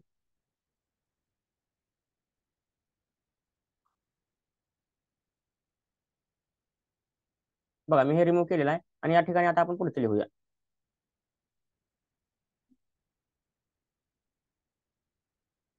मग हे काय असणार आहे, टी इज इक्वल टू, आता हे एल वर जाणार आहे. म्हणजे काय, l cos theta, l cos theta t is equal to l cos theta आणि डिवाइड बाय खाली काय असणार आहे, जी असणार आहे आणि पूर्ण अंडर रूट असणार आहे. म्हणजे अशा ठिकाणी आपल्याला काय मिळालेलं आहे, टाइम पिरियड मिळाला. टाइम पिरियड आपल्याला किती मिळाला, T into L cos theta मिळाला. काय मिळाला, L cos theta divide by G मिळाला अंडर रूट मध्ये. हे आपला टाइम पिरियडचा फॉर्म्युला झाला. म्हणजे आपण हे पण डेरिवेशन काय केलं, सॉल्व्ह केलं. आता ह्याला आपण काय म्हणणार, हे नेमकं काय आहे, तर आपण आता ह्याला लिहू शकतो, काय लिहू शकतो आपण ह्याला बघा, this is the expression for, this is the expression for time period. काय असणार, हे टाइम पिरियडचे इक्वेशन आहे, expression for time period of conical pendulum, of conical pendulum. म्हणजे कोनिकल पेंडुलमचा टाइम पिरियड किती असणार आहे ते आपण आता काय केलेलं आहे, कॅल्क्युलेट केलेलं आहे. टाइम पिरियड कोनिकल पेंडुलमचा किती आहे ते आपण काय केलेलं आहे, कॅल्क्युलेट केलेलं आहे. ठीक आहे. आता आपण पुढे जे असणार आहे ते पुढचं आपण पाहूया. बघा आता आपल्याला काय पाहायचं आहे, व्हर्टिकल सर्क्युलर मोशन पाहायचं आहे. काय पाहायचं आहे आपल्याला आता, व्हर्टिकल सर्क्युलर मोशन. म्हणजे आता सगळ्यात महत्त्वाचं म्हणजे व्हर्टिकल सर्क्युलर मोशन आणि सर्क्युलर मोशन ह्या दोघांमध्ये काय फरक आहे ते आपण सगळ्यात सुरुवातीला पाहूया. बघा व्हर्टिकल सर्क्युलर मोशन अगोदर मी डिफरन्स सांगतो तुम्हाला. व्हर्टिकल सर्क्युलर मोशन आणि दुसरं काय असणार आहे, होरिझोंटल सर्क्युलर मोशन, जे आपण आता कोनिकल पेंडुलम बघितली, कोनिकल पेंडुलम मध्ये बघितली होरिझोंटल सर्क्युलर मोशन. बघा आता कोनिकल पेंडुलम मध्ये जे खालचा बॉब असणार आहे metal Bob, massless metal Bob जे आहे खालच्या बाजूचा, ते काय करत आहे अशा पद्धतीने सर्कल तयार करत आहे. म्हणजे हे काय करत आहे, होरिझोंटल सर्क्युलर मोशन हे करत आहे, ट्रेस करत आहे. आणि व्हर्टिकल सर्क्युलर मोशन म्हणजे काय, उभ्या प्रतलामध्ये उभ्या प्लेनमध्ये सर्क्युलर मोशन होणे. मग ह्या दोघांमध्ये काय फरक आहे, ज्यावेळेस एखादी मोशन व्हर्टिकल सर्क्युलर होत असते त्यावेळेस त्याचा स्पीड काय होत असतो, कंटिन्यू बदलत असतो. म्हणजे बघा आता समजा एखादा काहीतरी आहे, आता समजा समजा हे आहे, आता हे माईक आहे माझं, आता ह्या माईक मध्ये काय होणार, हे जे माईक दिसत आहे ह्या माईक मध्ये, आता हे माईक जर समजा होरिझोंटल सर्क्युलर मोशन फॉलो करणार, होरिझोंटल सर्क्युलर मोशन म्हणजे काय, हे अशी मोशन फॉलो करणे, त्याला आपण काय म्हणतो, होरिझोंटल सर्क्युलर मोशन म्हणतो. अशा पद्धतीची मोशन जर फॉलो करत असेल तर होरिझोंटल. आणि व्हर्टिकल म्हणजे काय, हे अशी उभी, हे अशी जर मोशन फॉलो करत असेल तर ह्याला आपण काय म्हणतो, व्हर्टिकल. म्हणजे आता जर समजा आपण एखादी स्ट्रिंग घेतली आणि त्या स्ट्रिंगला जर दगड बांधून आपण जर फिरवा लागलो तर ते काय झाली, व्हर्टिकल सर्क्युलर मोशन झाली. म्हणजे ते तुम्हाला डायग्राम मध्ये दिसत आहे बघा, हे व्हर्टिकल सर्क्युलर मोशन, हे अशा पद्धतीने दिसत आहे, हे व्हर्टिकल सर्क्युलर मोशन अशा पद्धतीने फिरायला लागलेलं आहे. आणि ज्या ठिकाणी व्हर्टिकल सर्क्युलर मोशन टॉप होणार आहे त्यावेळेस ती जी ऍक्ट होणार आहे, ती जे खडा असणार आहे ते काय होणार आहे, टँजेन्शियली जाणार. टँजेंट म्हणजे काय, the line touches at the arc of the circle at single point, जी लाईन सिंगल पॉईंट मध्ये सर्कलला टच होते त्याला आपण काय म्हणतो, त्याला आपण टँजेंट म्हणतो. म्हणजे ते टँजेन्शियली ऍक्ट होत असतो. म्हणजे बघा आता आपण जर विचार केला तर हे काय असणार आहे बघा, स्पीड प्रत्येक ठिकाणी वेगळा असणार आहे. म्हणजे आता हे तुम्ही 3 पॉईंट घेतलेले, पॉईंट ए एक घेतलेला आहे बा, हे पॉईंट ए आहे, इथे पॉईंट बी घेतलेला आहे आणि ते पॉईंट सी एक घेतलेला आहे. म्हणजे बघा आता पॉईंट ए सगळ्यात वर आहे म्हणजे ह्याला आपण काय म्हणू शकतो, अप्पर. पॉईंट बी खाली आहे म्हणजे कसं असणार आहे, लोअर असणार आहे. आणि मिड मिड पॉईंट असणार आहे म्हणजे सेंटरला आहे. पॉईंट सी कसा आहे, सेंटरला आहे. मग आता या ठिकाणी जर समजा एखादा जर आता समजा इथे हे सेंटर आहे, सेंटर ऑफ द सर्कल आहे. आता ह्याला जर मी एक बॉब धरला तर आता इथे काय होणार आहे बघा, हे सगळं मी इरेज करतो. आणि हे बघा आता इथून काय होणार आहे, इथून अशा पद्धतीचे आहे, आपण हे फिरवा लागलो, हे अशा पद्धतीने फिरणार आहे. पण फिरवत असताना सगळ्या ठिकाणी ह्याची मोशन सारखी असणार आहे का, सगळ्या ठिकाणी वेलोसिटी सारखी असणार आहे का. बघा आता हे ए पासून बी कडे जाताना वाढणार आहे का, कारण ह्याच्यावरती ग्रॅव्हिटेशनल फोर्स पण ऍक्ट होत आहे. ए पासून बी कडे जाताना हे खालच्या दिशेने यायला लागलाय म्हणजे ह्याचा स्पीड वाढत आहे, ह्याचा स्पीड खूप वाढत आहे, या ठिकाणी खूप जास्त स्पीड असणार आहे. पुन्हा बी पासून सी कडे जाताना स्पीड वाढणार आहे का, नाही, कारण हे वर चाललेलं आहे, वर जात असताना स्पीड नॉर्मल कमी होणार आहे, ही स्पीड काय होणार आहे, मध्यम असणार आहे. सी पासून इकडे जाताना पुन्हा वाढणार आहे का, पुन्हा आणखी कमी होणार आहे, कारण ह्याला पुन्हा चढ चढावं लागणार आहे. म्हणजे बघा, आणि हे वर जात आहे, हे वर जात आहे पण ह्याच्यावरती ग्रॅव्हिटेशनल फोर्स खालच्या दिशेने ऍक्ट होत आहे. म्हणजे ह्याला आपण जे फोर्स दिलेला आहे, मेकॅनिकल फोर्स असेल किंवा मस्क्युलर फोर्स असेल, ते वरच्या दिशेने आहे आणि ग्रॅव्हिटेशनल फोर्स खालच्या दिशेने ऍक्ट होत आहे. त्यामुळे ह्याचा स्पीड सी कडून एकडे जाताना कमी होत आहे. पण एकडून सी कडे जाताना आपला स्पीड तर आहेच आहे, प्लस ग्रॅव्हिटेशनल फोर्स पण खालच्या दिशेने आहे. त्यामुळे एकडून बी कडे येताना स्पीड वाढत आहे. म्हणजे when the object is move from A to B then this velocity is increases, त्यावेळेस ही वेलोसिटी काय होणार आहे, इन्क्रीज होणार आहे. आणि बी कडून सी कडे जाताना वेलोसिटी डिक्रीज होणार आहे, सी कडून इकडे जाताना आणखी वेलोसिटी डिक्रीज होणार आहे. पण हे जे होरिझोंटल सर्क्युलर मोशन आहे, होरिझोंटल सर्क्युलर मोशन मध्ये असं होत नाही. होरिझोंटल सर्क्युलर मोशन मध्ये वेलोसिटी हे नेहमी काय राहते, कॉन्स्टंट राहते. पण जे वर्टिकल सर्क्युलर मोशन आहे ते वर्टिकल सर्क्युलर मोशन मध्ये मात्र वेलोसिटी सतत बदलत असते. माझे जे वर्टिकल सर्क्युलर मोशन आहे त्या वर्टिकल सर्क्युलर मोशन मध्ये आपल्याला वेलोसिटी किती असेल तेच फाइंड आउट करायचं आहे. म्हणजे पॉईंट ए ला किती वेलोसिटी असेल, पॉईंट बी मध्ये किती वेलोसिटी असेल आणि पॉईंट सी ला किती वेलोसिटी असेल, हे आपल्याला फाइंड आउट करायचं आहे. आता या अगोदर आपण एक गोष्ट बघितली होती, जे टेन्शन फोर्स असतो, जे टेन्शन फोर्स आहे ते टेन्शन फोर्स कसा ऍक्ट होत असतो, tension force always act along the string. म्हणजे जे स्ट्रिंग असणार, आता हे ह्याला आपण द्वारा समजलेलं, हे सेंटर आहे आणि हे द्वारा आहे. आणि हे द्वारा आपण असं फिरवत आहोत ए बी सी. आणि आपण हे 3 पॉईंट कन्सिडर केलेले आहेत, एक पॉईंट अप्परला, एक पॉईंट लोअरला आणि एक पॉईंट मिड, असे 3 पॉईंट कन्सिडर केलेले आहेत. मग ह्याच्यामध्ये जर आपण फोर्सेसचा विचार करायचा म्हणलं तर बघा, टेन्शन फोर्स कसा असणार आहे, toward the centre of the circle. Tension force नेहमी अलॉंग द रेडियस असतो, अलॉंग द स्ट्रिंग असतो. म्हणजे दोऱ्याच्या माध्यमातून तो सेंटरकडे जात असतो. म्हणजे बघा आता एचा जर विचार केला पॉईंट एचा, तर पोझिशन ए वरती टेन्शन फोर्स कसा असणार आहे, खालच्या दिशेने असणार आहे, कारण सेंटर इकडे आहे त्यामुळे टेन्शन फोर्स खालच्या दिशेने असणार आहे. T1 म्हणलेला आहे. आणि ए साठी मी सगळीकडे 1 वापरलेला आहे, बी साठी 2 वापरलेला आहे आणि सी साठी 3 वापरलेला आहे. म्हणजे मी इथे बाजूला लिहितो, ए साठी 1, बी साठी 1 2 आणि सी साठी 3 वापरलेला आहे. म्हणजे वेलोसिटी असेल तर V1, टेन्शन असेल तर T1, जे काय असेल ते असेल 1, बी साठी 2 आणि सी साठी 3. म्हणजे बघा इथे T1 म्हणजे काय, टेन्शन फोर्स ए ए पोझिशनला असताना. आता इथे टेन्शन फोर्स कसा असणार आहे, towards the centre of the circle. आता ह्याचं सेंटर कोणीकडे आहे, वरच्या दिशेने आहे. म्हणजे बी पोझिशनचा विचार केला तर बी पोझिशनसाठी बघा, बी पोझिशनचा जर विचार केला तर बी पोझिशनसाठी, हे बी पोझिशन आहे, ह्या बी पोझिशनसाठी टेन्शन फोर्स म्हणजे T2 वरच्या दिशेने आहे. आणि जर सी पोझिशनचा विचार केला तर सी पोझिशनला सेंटर ऑफ द सर्कल म्हणजे सेंटरकडच्या बाजूला towards the centre of the circle. म्हणजे टेन्शन फोर्स टी साठी सी साठी आपण 3 वापरलेला आहे. म्हणजे T3 टेन्शन 3 कुठं असणार आहे, along the centre of the circle, towards the centre of the circle. म्हणजे लेफ्ट साईडला असणार आहे, आपल्याला दिसत आहे लेफ्ट साईडला असणार आहे. मग ह्याच्यामध्ये आपण टेन्शन फोर्सचा विचार केला तर एमजीचा जर विचार करायचा म्हणलं, वेट, बॉडीचं वेट नेहमी खालच्या दिशेने असतं. म्हणजे ए पोझिशनला जर बॉब असेल तर त्याचं वेट खालच्या दिशेने असणार आहे एमजी. जर बॉब बी पोझिशनला असेल तरी त्याचं वेट खालच्या दिशेनेच असणार आहे एमजी. आणि जरी बॉब सी पोझिशनला असेल तर त्याचं वेट खालच्या दिशेनेच असणार आहे एमजी. सीचं पण खालच्या दिशेनेच असणार आहे एमजी. पण पोझिशन सीच्या वेळेस आपण वेटचा जास्त विचार करत नाही, कारण हे काय आहे, मिडवेला आहे, त्याच्यामुळे आपण टेन्शन फोर्स आहे त्यामुळे आपण ह्याचा जास्त विचार करत नाही. ठीक आहे. आणि हे जे काय कायनेटिक एनर्जी पोटेन्शियल एनर्जी आहे ते जसं लागणार आहे तसं मी सांगत जातो. आता आपण अगोदर काय करूया, वेलोसिटी काढूया. पोझिशन ए ला, पोझिशन बी ला आणि पोझिशन सी ला, तिन्ही ठिकाणी हे जे काय व्हर्टिकल सर्क्युलर मोशन आहे त्यावेळेस वेलोसिटी कशी आहे ते आपण फाइंड आउट करूया. त्या अगोदर आपण सगळ्यात पहिल्यांदा हे जे इक्वेशन्स आहेत, हे जे फोर्सेस आहेत, हे सगळे फोर्सेस कोण कोणाला इक्वेट करत आहेत ते अगोदर आपण लिहून घेऊया. कोणते फोर्सेस कोणाला इक्वेट करत आहेत, म्हणजेच कोणते फोर्सेस कोणाला बॅलन्स करत आहेत, अपोजिट डायरेक्शन मध्ये कोणते फोर्सेस आहेत ते आपण काय म्हणतो, बॅलन्स करत आहेत असं म्हणतो. म्हणजे बघा, आपण जर विचार केला, हे जर पोझिशन एचा विचार केला तर आपल्याला मिळत आहे बघा T1 प्लस mg, दोन्ही खालच्या दिशेला आहेत त्यामुळे आपण ह्याची ऍडिशन केली. जर अपोजिट साईडला असतील, एक असा असेल एक असा असेल, तर आमचे आपण ह्याचे सबट्रॅक्शन करतो. जर एकाच बाजूला असतील तर आपण ह्याचं काय करतो, ऍडिशन करतो. मग ह्यामध्ये बघा, आता T1 पण खालच्या बाजूला आहे, पोझिशन याचा जर विचार केला तर T1 पण खालच्या बाजूला आहे आणि mg पण खालच्या बाजूला आहे. मग आपण काय करणार, T1 T1 प्लस mg दोघांचे ऍडिशन करणार इज इक्वल टू, ह्याला बॅलन्स कोण करत आहे, सेंट्रिपिटल फोर्स करत आहे. सेंट्रिपिटल फोर्स फॉर्म्युला काय आहे, mv स्क्वेअर अपॉन r. आता आपण पोझिशन एचा विचार करत आहोत, आपण कशाचा विचार करत आहोत, इथे पोझिशन एचा मी इथे रेड कलरने लिहितो ए, ए लिहून अंडरलाईन करतो. म्हणजे आपण यासाठी काय वापरलेलं, सिम्बॉल 1 वापरलेला. टेन्शन फोर्सला पण 1 घेतलं, तर आपण वेलोसिटीला पण 1 घेऊया, mv1 स्क्वेअर अपॉन r, कारण आपल्याला वेलोसिटीज फाइंड आउट करायचे आहे. त्याला मी काय करतो, इक्वेशन 1 नंबर 1 लिहितो. आता आपण जर बी पोझिशनचा विचार केला, आपण जर पोझिशन बी चा विचार केला, मी इथे बी लिहितो रेड कलरने आणि सर्कल लिहितो आणि पुन्हा ब्लॅक कलरने लिहितो बघा. आता बी चा विचार केला तर बी पोझिशनला काय असणार आहे, टेन्शन फोर्स वरच्या दिशेने आहे आणि mg खालच्या दिशेने आहे. म्हणजे हे दोघं एकमेकांना बॅलन्स करत आहेत. म्हणजे बघा, त्यांच्या आपण काय करणार, टेन्शन वरच्या दिशेने आणि mg अपोजिट साईडला म्हणल्यानंतर ह्यांच्यामध्ये काय असणार आहे, सबट्रॅक्शन करणार आपण. म्हणजे काय, T2 वर आहे आणि मायनस mg खाली आहे. म्हणजे काय, T2 minus mg is equal to काय असणार आहे पुन्हा, mv2 square upon r, mv2 square upon r. इथे आपण टू का वापरले, कारण हे बी पोझिशन वरच आहे, mv2 square divide bye r. ह्याला मी काय करतो, इक्वेशन नंबर 2 देतो. म्हणजे आपल्याला दोन इक्वेशन मिळाले. आणि आपण जर आता सी पोझिशनचा विचार केला, मी पुन्हा काय करतो, रेड कलरने सी लिहून अंडर अंडर सर्कल करतो. बघा, आता इथे कसं असणार आहे बघा, आता ह्याच्यामध्ये आपण सी चा विचार करूया. सी मध्ये T3, आता हे T3 जे आहे, टेन्शन 3 हे इकडच्या बाजूने ऍक्ट होत आहे आणि ह्याच्यावरती फोर्स कसा ऍक्ट होणार आहे, ह्याच्यावरती कोणता पण ह्याला अपोजिट फोर्स आहे त्यामुळे आपण इथे मायनस करणार नाही. इकडे कोणता फोर्स असेल तर आपण ह्याला मायनस केला असतं, तर इकडे असेल तर प्लस केला असतं, पण तसं काय नसल्यामुळे आपण काय करणार, T3 इज इक्वल टू आपल्याला काय मिळत आहे बघा, mv3, आपण इथे 3 वापरणार, mv3 square divide bye r. त्याला काय म्हणूया आपण, इक्वेशन नंबर 3 म्हणूया. म्हणजे आपल्याला 3 इक्वेशन मिळाले. आपल्याला किती इक्वेशन मिळाले, 3 इक्वेशन मिळाले. आपण ज्यावेळेस फोर्स इक्वेट केले त्यावेळेस आपल्याला 3 इक्वेशन मिळाले. आता आपण काय करणार आहोत, अगोदरची हायेस्ट पॉईंट असणार आहे, वेलोसिटी ऍट हायेस्ट पॉईंट, म्हणजे काय, ए वरती वेलोसिटी किती असणार आहे ते अगोदर आपण फाइंड आउट करूया. म्हणजे आता हे मी सगळं काय करतो, हे जे सगळे फोर्सेस आहेत हे सगळे फोर्सेस हे करतो, एका बाजूला घेतो, म्हणजे आपल्याला स्पेस उरेल वेलोसिटी काढण्यासाठी. मग आता आपण काय करूया, एचा विचार करूया, नसेल तर मी नेक्स्ट पेज वरती घेतो. बघा, वेलोसिटी ऍट पॉईंट ए.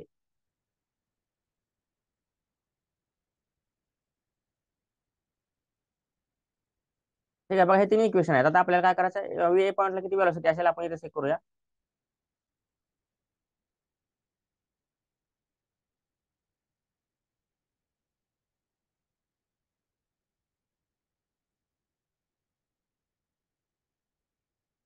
हे मी तिन्ही इक्वेशन बाजूला लिहून ठेवलेले आहे, जेणेकरून आपल्याला जर गरज लागली तर आपण ते इक्वेशन ह्याच्यामध्ये हे करू शकतो. बघा, आता आपल्याला काय करायचं, velocity at point A, velocity at point ए, म्हणजे पॉईंट ए ला किती वेलोसिटी असेल ते आपण फाइंड आउट करूया. बघा, आता इथे कसं असणार आहे, टेन्शन टेन्शन किती आहे, टेन्शन आता एचा विचार केला तर टेन्शन किती आहे, ए मध्ये 0 आहे. म्हणजे ज्यावेळेस आपण हे करत असतो, आता टेन्शन किती 0 आहे, आपण कसं म्हणणार, बघा, म्हणजे खालच्या दिशेने बघा टेन्शन वर आहे, ज्यावेळेस हे बॉब खाली आहे त्यावेळेस टेन्शन वर आहे. म्हणजे हे mg खाली ऍक्ट करत आहे, टेन्शन वरच्या दिशेने आहे. त्यामुळे बघा, खालच्या दिशेला ज्यावेळेस आता हे बॉब आहे, खालच्या दिशेला ज्यावेळेस असणार आहे त्यावेळेस दोरा तंग राहणार आहे, तिथल्या वरच्या दिशेला नॉर्मल राहणार आहे आणि एकदम वर जर गेलं ए पॉईंटला तर दोरा लूज पडणार आहे. बघा, त्यामुळे थोडा जरी फोर्स कमी पडला तर ते, बघा, म्हणजे आपण ह्याला अगोदर नॉर्मल हे करा, असं असं करू. ज्यावेळेस व्हर्टिकल सर्क्युलर मोशन फॉलो करायचे असते त्यावेळेस असं स्पीड वाढवत वाढवत जर आपण गेलं तर कधी कधी असं होऊ शकतं, थोडाफार जर स्पीड कमी पडला तरी वर जाणार आहे आणि वर जाऊन पूर्ण सर्कल फॉलो न करता मधून माघारी येऊ शकतो.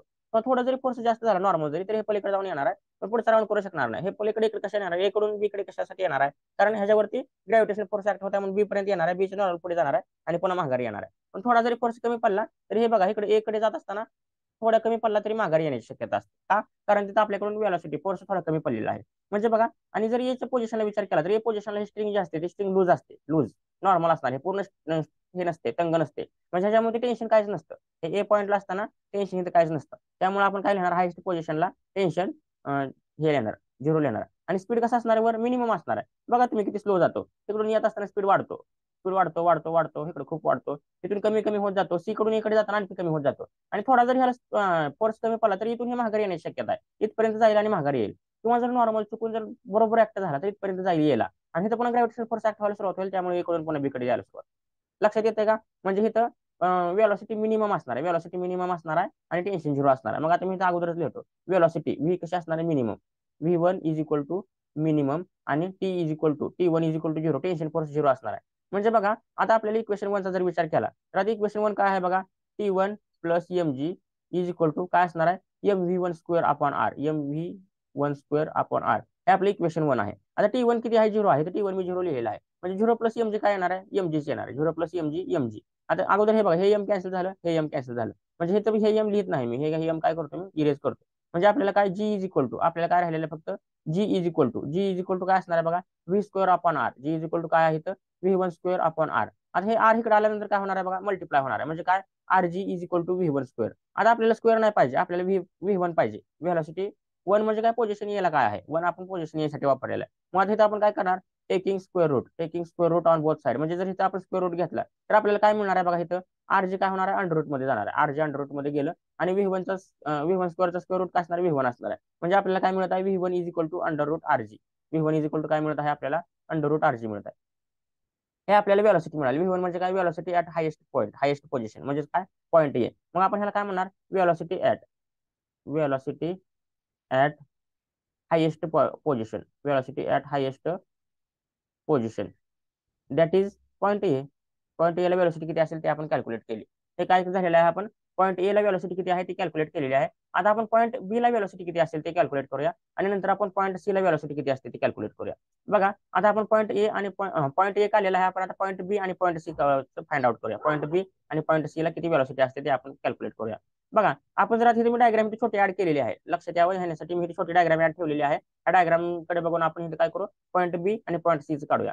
बघा आपण जर आता पॉईंट बी चा विचार करायचा म्हणलं तर पॉईंट बी ला आणि सी ला आपल्याला इथं पोटेन्शियल एनर्जी आणि कायनेटिक एनर्जीचा संबंध येणार आहे. आता पोटेन्शियल एनर्जी म्हणजे काय आणि कायनेटिक एनर्जी म्हणजे काय ते आपण अगोदर समजून घेऊया आणि नंतर आपण ह्याला सुरुवात करूया.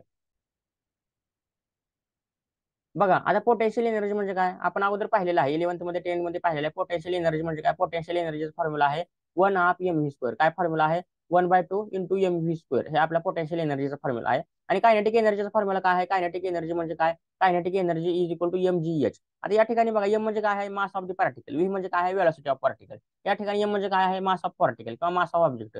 जी म्हणजे काय आहे, ग्रॅव्हिटेशनल फील्ड. आणि एच म्हणजे काय आहे, हाईट. एच म्हणजे काय आहे, हाईट. आता इथे हाईटचा आपल्याला जास्त विचार करायचा आहे, हाईटचा आपल्याला जास्त विचार करायचा आहे. कारण बॉब म्हणल्यानंतर बॉबचं मास सेमच असणार आहे. तिथे ए पॉईंटला पण मास तेवढंच असणार आहे, बी पॉईंटला पण मास तेवढंच असणार आहे आणि सी पॉईंटला पण मास तेवढंच असणार आहे. ग्रॅव्हिटी पण तेवढीच ऍक्टिव्ह होणार आहे तिन्ही साईडला, पण हाईट मात्र वेगवेगळी असणार आहे ना. बी पॉईंटला हाईट कमी आहे, सी ला नॉर्मल आहे, ए ला खूप जास्त आहे. त्यामुळे आपण इथे जास्त हाईटचा विचार करणार आहोत, जास्त आपण कशाचा विचार करणार आहोत, हाईटचा विचार करणार आहोत. बघा आता इथे आपल्याला माहिती आहे पोटेन्शियल एनर्जी म्हणजे काय, स्टोअर करून ठेवलेली एनर्जी. आणि कायनेटिक एनर्जी म्हणजे काय, कायनेटिक एनर्जी म्हणजे एक मिनिट आम्ही उलट लिहिलं,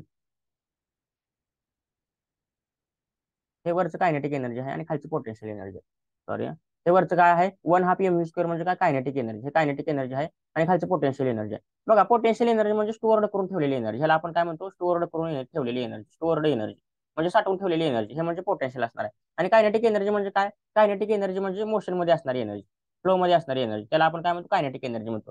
म्हणजे कायनेटिक एनर्जी बघा, कायनेटिक एनर्जीचा विचार करायचा म्हणलं तर बघा इथे पोझिशन ए ला का आपण वन मानलेलं, म्हणजे kinetic energy is equal to 1/2 mv1². त्या ठिकाणी बी पॉईंटला पण कायनेटिक एनर्जी 1/2 mv2² आणि सी ला पण कायनेटिक एनर्जी काय असणार आहे 1/2 mv3². फक्त आपण इथे V1 V2 आणि V3, velocity at point A V1, velocity at point B V2 आणि velocity at point C V3, हे फक्त तीन वेगळे वापरले.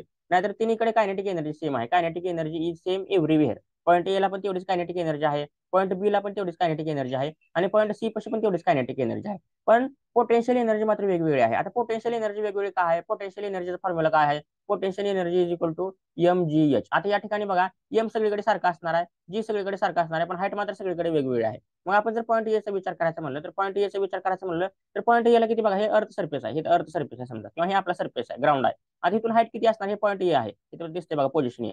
आता पोझिशन ए ला हाईट किती आहे बघा, हे रेडियस झाली आणि ते एक रेडियस आहे, म्हणजे डायमीटर एवढे आहेत, म्हणजे आपण ह्याला काय म्हणू शकतो 2r. हाईट किती आहे H is equal to 2r. मग आपण ह्याचा फॉर्म्युला काय लिहिणार, potential energy at position A is equal to काय असणार आहे एम जी आणि एचच्या ठिकाणी 2r ठेवायचं आहे, म्हणजे काय ते mg इंटू 2r. हे काय असणार आहे पॉईंट ए ला, हे पॉईंट ए ला पोटेन्शियल एनर्जी एवढी झाली. मग इथं बघा पॉईंट ए ला मी लिहिलेलं आहे, पॉईंट ए ला आपण पोटेन्शियल एनर्जी किती लिहिलेली आहे बघा, पॉईंट ए ला किती लिहिलेलं आहे बघा mg इंटू 2r, किती लिहिलेले आहे इथं mg इंटू 2r दिसतंय, 2r. 2r म्हणजे काय, हाईट, हाईट 2r आहे बघा. इथपासून किती असणार आहे, हे 1 आर झालं आणि इथून पुढे 1 आर झालं. 1 रेडियस प्लस 1 रेडियस 2 रेडियस. आता आपण जर पोझिशन बी ला विचार केला तर पोझिशन बी ला हाईट इज इक्वल टू एचच्या ठिकाणी काय ठेवावं लागणार आहे बघा, इथे पोझिशन बी आहे. पोझिशन बी म्हणजे काय, बरोबर ग्राउंडलाच आहे. म्हणजे एच किती असणार आहे, एच या ठिकाणी 0 असणार आहे. एच किती आहे, 0. म्हणजे potential energy at point B is equal to किती असणार आहे, एम जी इंटू एचच्या ठिकाणी 0 ठेवायचा. 0 म्हणजे 0 आपण जर कोणत्या पण संख्येला जर मल्टिप्लाय केलं, 10 इंटू 0 केलं, आपल्याला किती मिळत आहे, 0च मिळत आहे. आपण 1000 इंटू 0 केलं म्हणजे कोणाला पण 0 जर आपण मल्टिप्लाय केलं तर 0च येतं.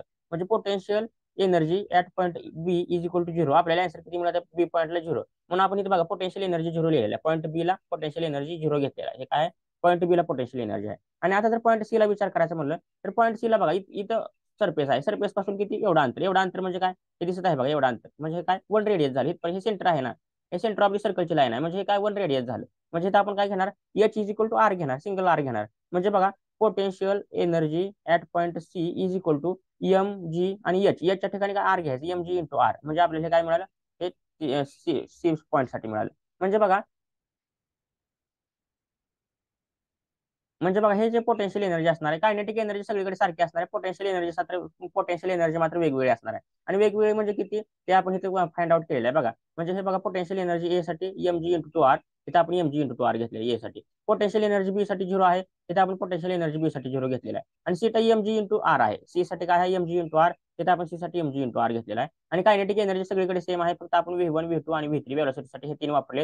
हे पॉईंट ए ला, हे पॉईंट बी ला आणि हे पॉईंट सी ला. म्हणजे आपल्याला आता पोटेन्शियल एनर्जी आणि कायनेटिक एनर्जी ह्यामधला आपल्याला संबंध कळाला, ह्यामध्ये काय रिलेशन आहे ते कळालं. आणि हे पोटेन्शियल एनर्जी सगळीकडे वेगवेगळं का आहे, इथे 0 आहे, इथे एम जी आर आहे, इथे एम जी टू आर आहे. हे कशासाठी आहे हे पण आता आपण जाणून घेतलं. मग आता आपल्याला पॉईंट बी ला आणि पॉईंट सी ला, हे दोन आपले लास्ट पॉईंट आहे, हे दोन आपण कव्हर करूया. पॉईंट बी ला आणि पॉईंट सी ला किती वेलोसिटी असेल ते आपण कव्हर करूया. म्हणजे बघा आता मी इथे काय लिहिणार, velocity at point lowest point B. हे कसा होता, हायेस्ट होता. बी कसा असणार आहे, लोवेस्ट असणार आहे. आणि सी कसा असणार आहे, मिडवे असणार आहे, मध्येच आहे ते, बरोबर. हायेस्ट पण आहे, लोवेस्ट पण नाही. म्हणजे इथे काय असणार आहे, velocity at point at lowest point B. B ला वेलोसिटी किती आहे ते आपण आता कॅल्क्युलेट करूया. बघा आता आपण जर कॉन्झर्वेशन ऑफ प्रिन्सिपलचा विचार करायचा म्हणलं तर हे एक महत्वाचं प्रिन्सिपल आहे. काय असणार आहे, बाय कॉन्झर्वेशन, एक लक्षात ठेवा महत्वाचा रूल आहे जे क्लास 11th ला झालेला आहे. By principle of conservation of energy, by principle of conservation of energy. म्हणजे जर कॉन्झर्वेशनच्या प्रिन्सिपलचा जर विचार केला, एनर्जी कॉन्झर्वेशनचा जर प्रिन्सिपल आहे त्याचा जर विचार केला तर ते कसं असतं नेहमी, ते नेहमी कसं असणार आहे बघा, ए कडून बी कडे. आता आपण कोणाकडे जाणार, ए आणि बी ह्या दोघांमध्ये संबंध आहे. मग ह्यांच्यामध्ये पोटेन्शियल एनर्जी मध्ये किती बदल होत आहे आणि कायनेटिक एनर्जी मध्ये किती चेंज होत आहे ते कशा पद्धतीने दर्शवतो आपण बघा. प्रिन्सिपलचा जर विचार केला तर चेंज इन पोटेन्शियल एनर्जी आपण काय म्हणणार इथं, change in potential energy from A to B, A to B is always equal to काय असणार आहे, चेंज इन कायनेटिक एनर्जी. हे कसं असणार आहे, change in kinetic energy from B to A, from B to A. म्हणजे बघा ज्यावेळेस आपण ए कडून बी कडे जातो, ए कडून बी कडे जात असताना आपल्याला पोटेन्शियल डिफरन्स मध्ये काय चेंज होत आहे, ए कडून बी कडे जात असताना पोटेन्शियल डिफरन्स मध्ये काय चेंज होत आहे, हे कशाचे इक्वल असणार आहे, बी कडून ए कडे जाताना कायनेटिक एनर्जी मध्ये काय फरक पडत आहे, काय चेंज होत आहे, हे दोन्ही कसे असणार, इक्वल असणार आहे. म्हणजे बघा इथं आपण काय लिहिणार आता, potential energy of A minus potential energy of B is equal to काय असणार आहे इथं, kinetic energy of B minus kinetic energy of A. इथं असं काय घेतलं आपण, ए टू बी म्हणजे काय, ए मायनस बी. आणि बी टू ए म्हणजे काय, बी मायनस ए. आता पोटेन्शियल एनर्जी ए टू बी आहे आणि कायनेटिक एनर्जी बी टू ए आहे. आता बघा पोटेन्शियल एनर्जी ए ला किती आहे बघा, potential energy at point A किती आहे, M G into two r. हे मी स्क्वेअर ब्रॅकेट केलेला आहे बघा, स्क्वेअर केलेला आहे, M G into two r. मग आता मी काय लिहितो, एम जी into two r, m g, किंवा मी इथे कलर चेंज करतो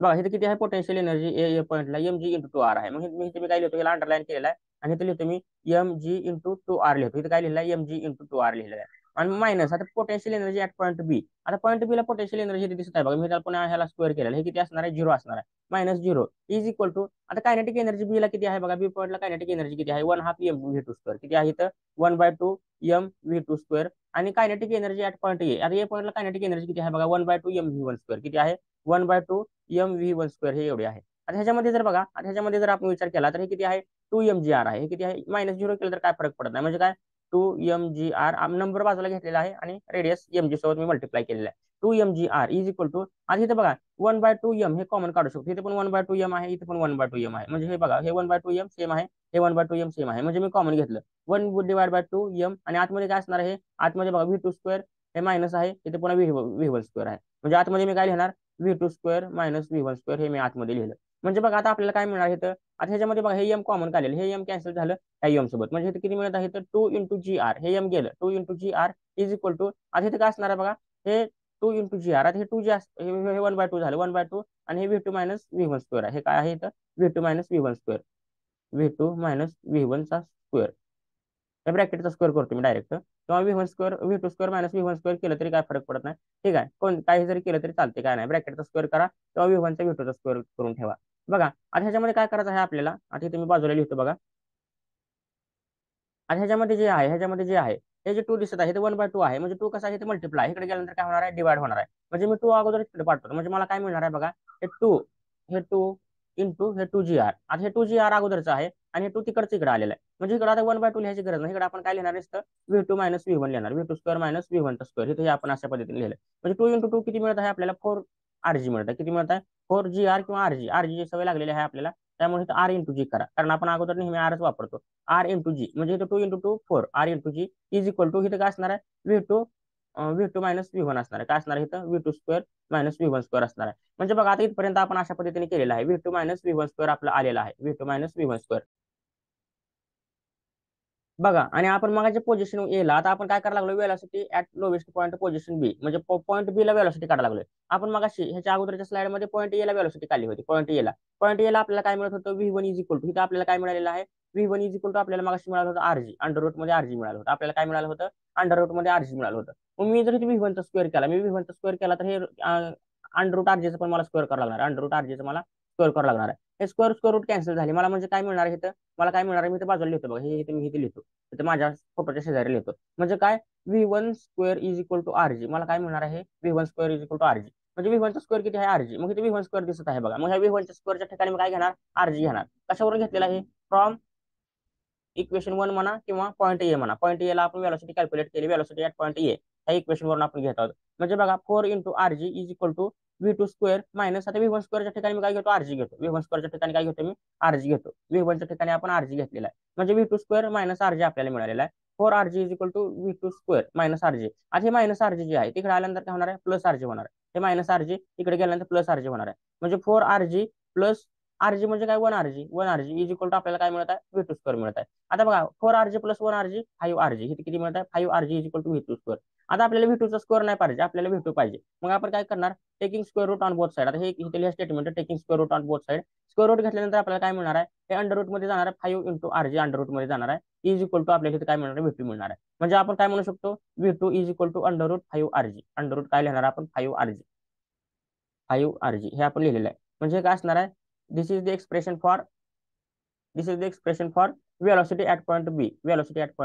म्हणजे आपल्याला ए पॉईंटला वेलोसिटी काय मिळाली होती, अंडर रूट rg हे याला मिळाली होती. बी ला आपल्याला काय मिळणार आहे, अंडर रूट 5rg. म्हणजे इथे 5 एक्स्ट्रा मिळत आहे, अंडर रूट 5rg. का, कारण इथे वेलोसिटी जास्त असणार, एला जेवढी असणार आहे, एला बघा वेलोसिटी कमी कमी कमी होत जाते, तिकडे वाढत जाते बी ला. म्हणजे इथे आपल्याला अंडर रूट rg असणार आहे, बी ला अंडर रूट 5rg असणार आहे आणि सी ला अंडर रूट 3rg असणार आहे. पण आता सी ला किती असेल ते पण आपण कॅल्क्युलेट करूया. सेम याच मेथडने आपल्याला कॅल्क्युलेट करायचं आहे वेलोसिटी ऍट पॉईंट सी. बघा आता आपलं शेवटचं कन्सेप्ट असणार आहे वेलोसिटी ऍट पॉईंट सी. आता सी ला वेलोसिटी किती असेल ते आपण फाइंड आउट करूया. बघा आता आपण जर सी चा विचार केला, वेलोसिटी ऍट पॉईंट सी, म्हणजे जर इथला विचार केला तर वेलोसिटी किती असेल, सेम तीच मेथड वापरणार आपण. कोणती मेथड, पहिल्यांदा आपण by conservation, principle of conservation of energy आपण काय लिहिणार, ते स्टेटमेंट आता लिहा तुम्ही. कोणतं स्टेटमेंट होतं, वेलोसिटी ऍट लोवेस्ट पॉईंट. आता इथे लिहा velocity at point C, lowest वगैरे लिहायची गरज नाही. इथे काय असणार आहे, velocity at point C, velocity at mid point C किंवा नुसतं सी, मिड पॉईंट म्हणजे काय, सी किती असेल आपल्याला कॅल्क्युलेट करायचं. आता आपण कसं कॅल्क्युलेट करणार, by principle of conservation of energy. By principle of conservation of energy म्हणजे एनर्जीच्या कॉन्झर्वेशनच्या प्रिन्सिपल वरून, कॉन्झर्वेशन ऑफ एनर्जी. बघा आपल्याला काय मिळत आहे by principle of conservation of energy, change in potential energy from A to C. आता ए कडून सी कडे जाताना पोटेन्शियल एनर्जी मध्ये होणार बदल.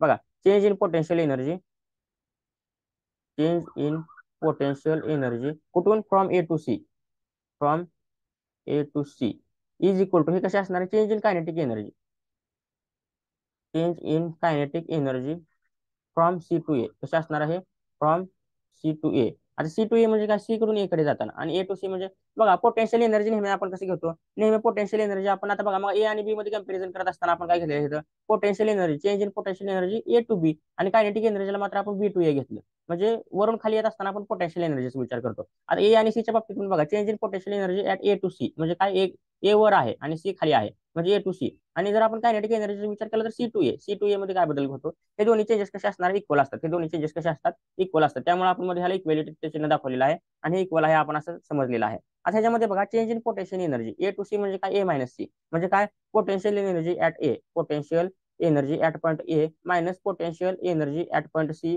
Is equal to change in kinetic energy from C to A. C to A म्हणजे काय, C - A म्हणजे काय, kinetic energy at point C minus kinetic energy at point A. म्हणजे बघा, PE at A minus PE at C is equal to KE at C minus KE at A. तिथपर्यंत आपण काढलेलं आहे. आता जर पोटेन्शियल एनर्जीचा आपण विचार केला पॉईंट ए ला, आता बघा हे तुम्ही पुन्हा ब्ल्यू कलर दाखवतो. आता पॉईंट ए ला पोटेन्शियल एनर्जी किती आहे, mg × 2r. किती आहे, mg × 2r.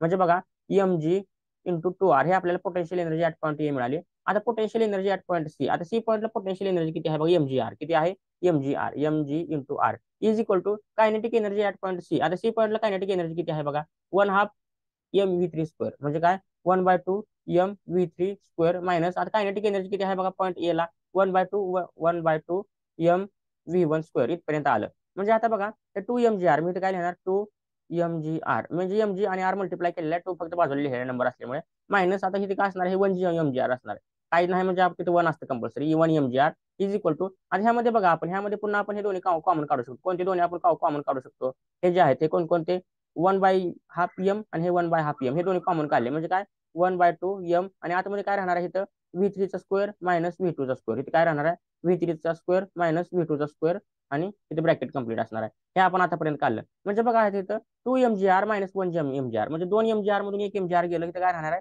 सिंगल mgr राहणार आहे. म्हणजे काय, mgr इथे किती राहिलेले, 1mgr, 1 लिहिण्याची काय गरज नाही, इज इक्वल टू, आता इथे बघा हे काय असणार आहे, 1/2 हे काय असणार आहे, यम असणार आहे. हे किती आहे, यम आहे. आणि आता V2 किती आहे आपल्याला माहिती आहे, V2 स्क्वेअर किती आहे, RG आहे. म्हणजे आपण ह्याला V1 स्क्वेअरला काय करणार, आपण RG करणार. हे V2 झाले.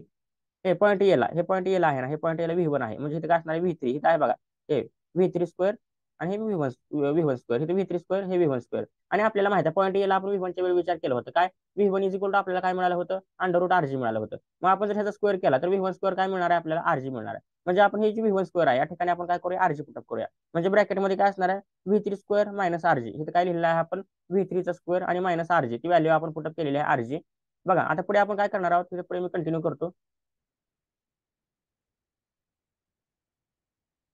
बघा आता इथं आपल्याला काय मिळणार आहे, हे जे असणार आहे mgr इज इक्वल टू, आपल्याला काय मिळत आहे बघा, mgr इज इक्वल टू, आता हे काय असणार आहे, एक मिनिट, आपण एम कॅन्सल करू शकतो ना, आपण एम अगोदरच कॅन्सल करूया. आता हे एम कॅन्सल झालं, हे एम ह्या एम सोबत कॅन्सल झालं. म्हणजेच काय, g × r is equal to, आपल्याला पुढे काय मिळत आहे बघा, g × r is equal to 1/2, हे काय आहे, 1/2, आणि आतमध्ये काय आहे, V3 मायनस RG, काय आहे आतमध्ये, V3 चा स्क्वेअर मायनस RG आहे. आता हे 2 डिवाइड आहे, इकडे आल्यानंतर मल्टिप्लाय होणार, म्हणजे काय, 2 × gr इज इक्वल टू काय मिळत आहे बघा, V3 स्क्वेअर मायनस RG मिळत आहे. आता हे RG मायनस आहे, इकडे आल्यानंतर काय होणार आहे, प्लस होणार आहे. हे RG जे आहे, हे RG मायनस आहे, इकडे आल्यानंतर प्लस होणार आहे. म्हणजे काय, 2gr किंवा 2RG लिहा, आपल्याला 2RG लिहिलं तरी सोपं जाईल. GR आणि RG, 3 × 5 आणि 5 × 3, दोघांचा अर्थ एकच झाला. 3×5 = 15 आणि 5×3 = 15, दोघांचा अर्थ एकच झाला. त्यामुळे आपण काही जर लिहिलं तरी काय फरक नाही. GR आणि RG दोन्ही सेमच झाले. मग आता आपण इथं काय करूया, GR लिहूया.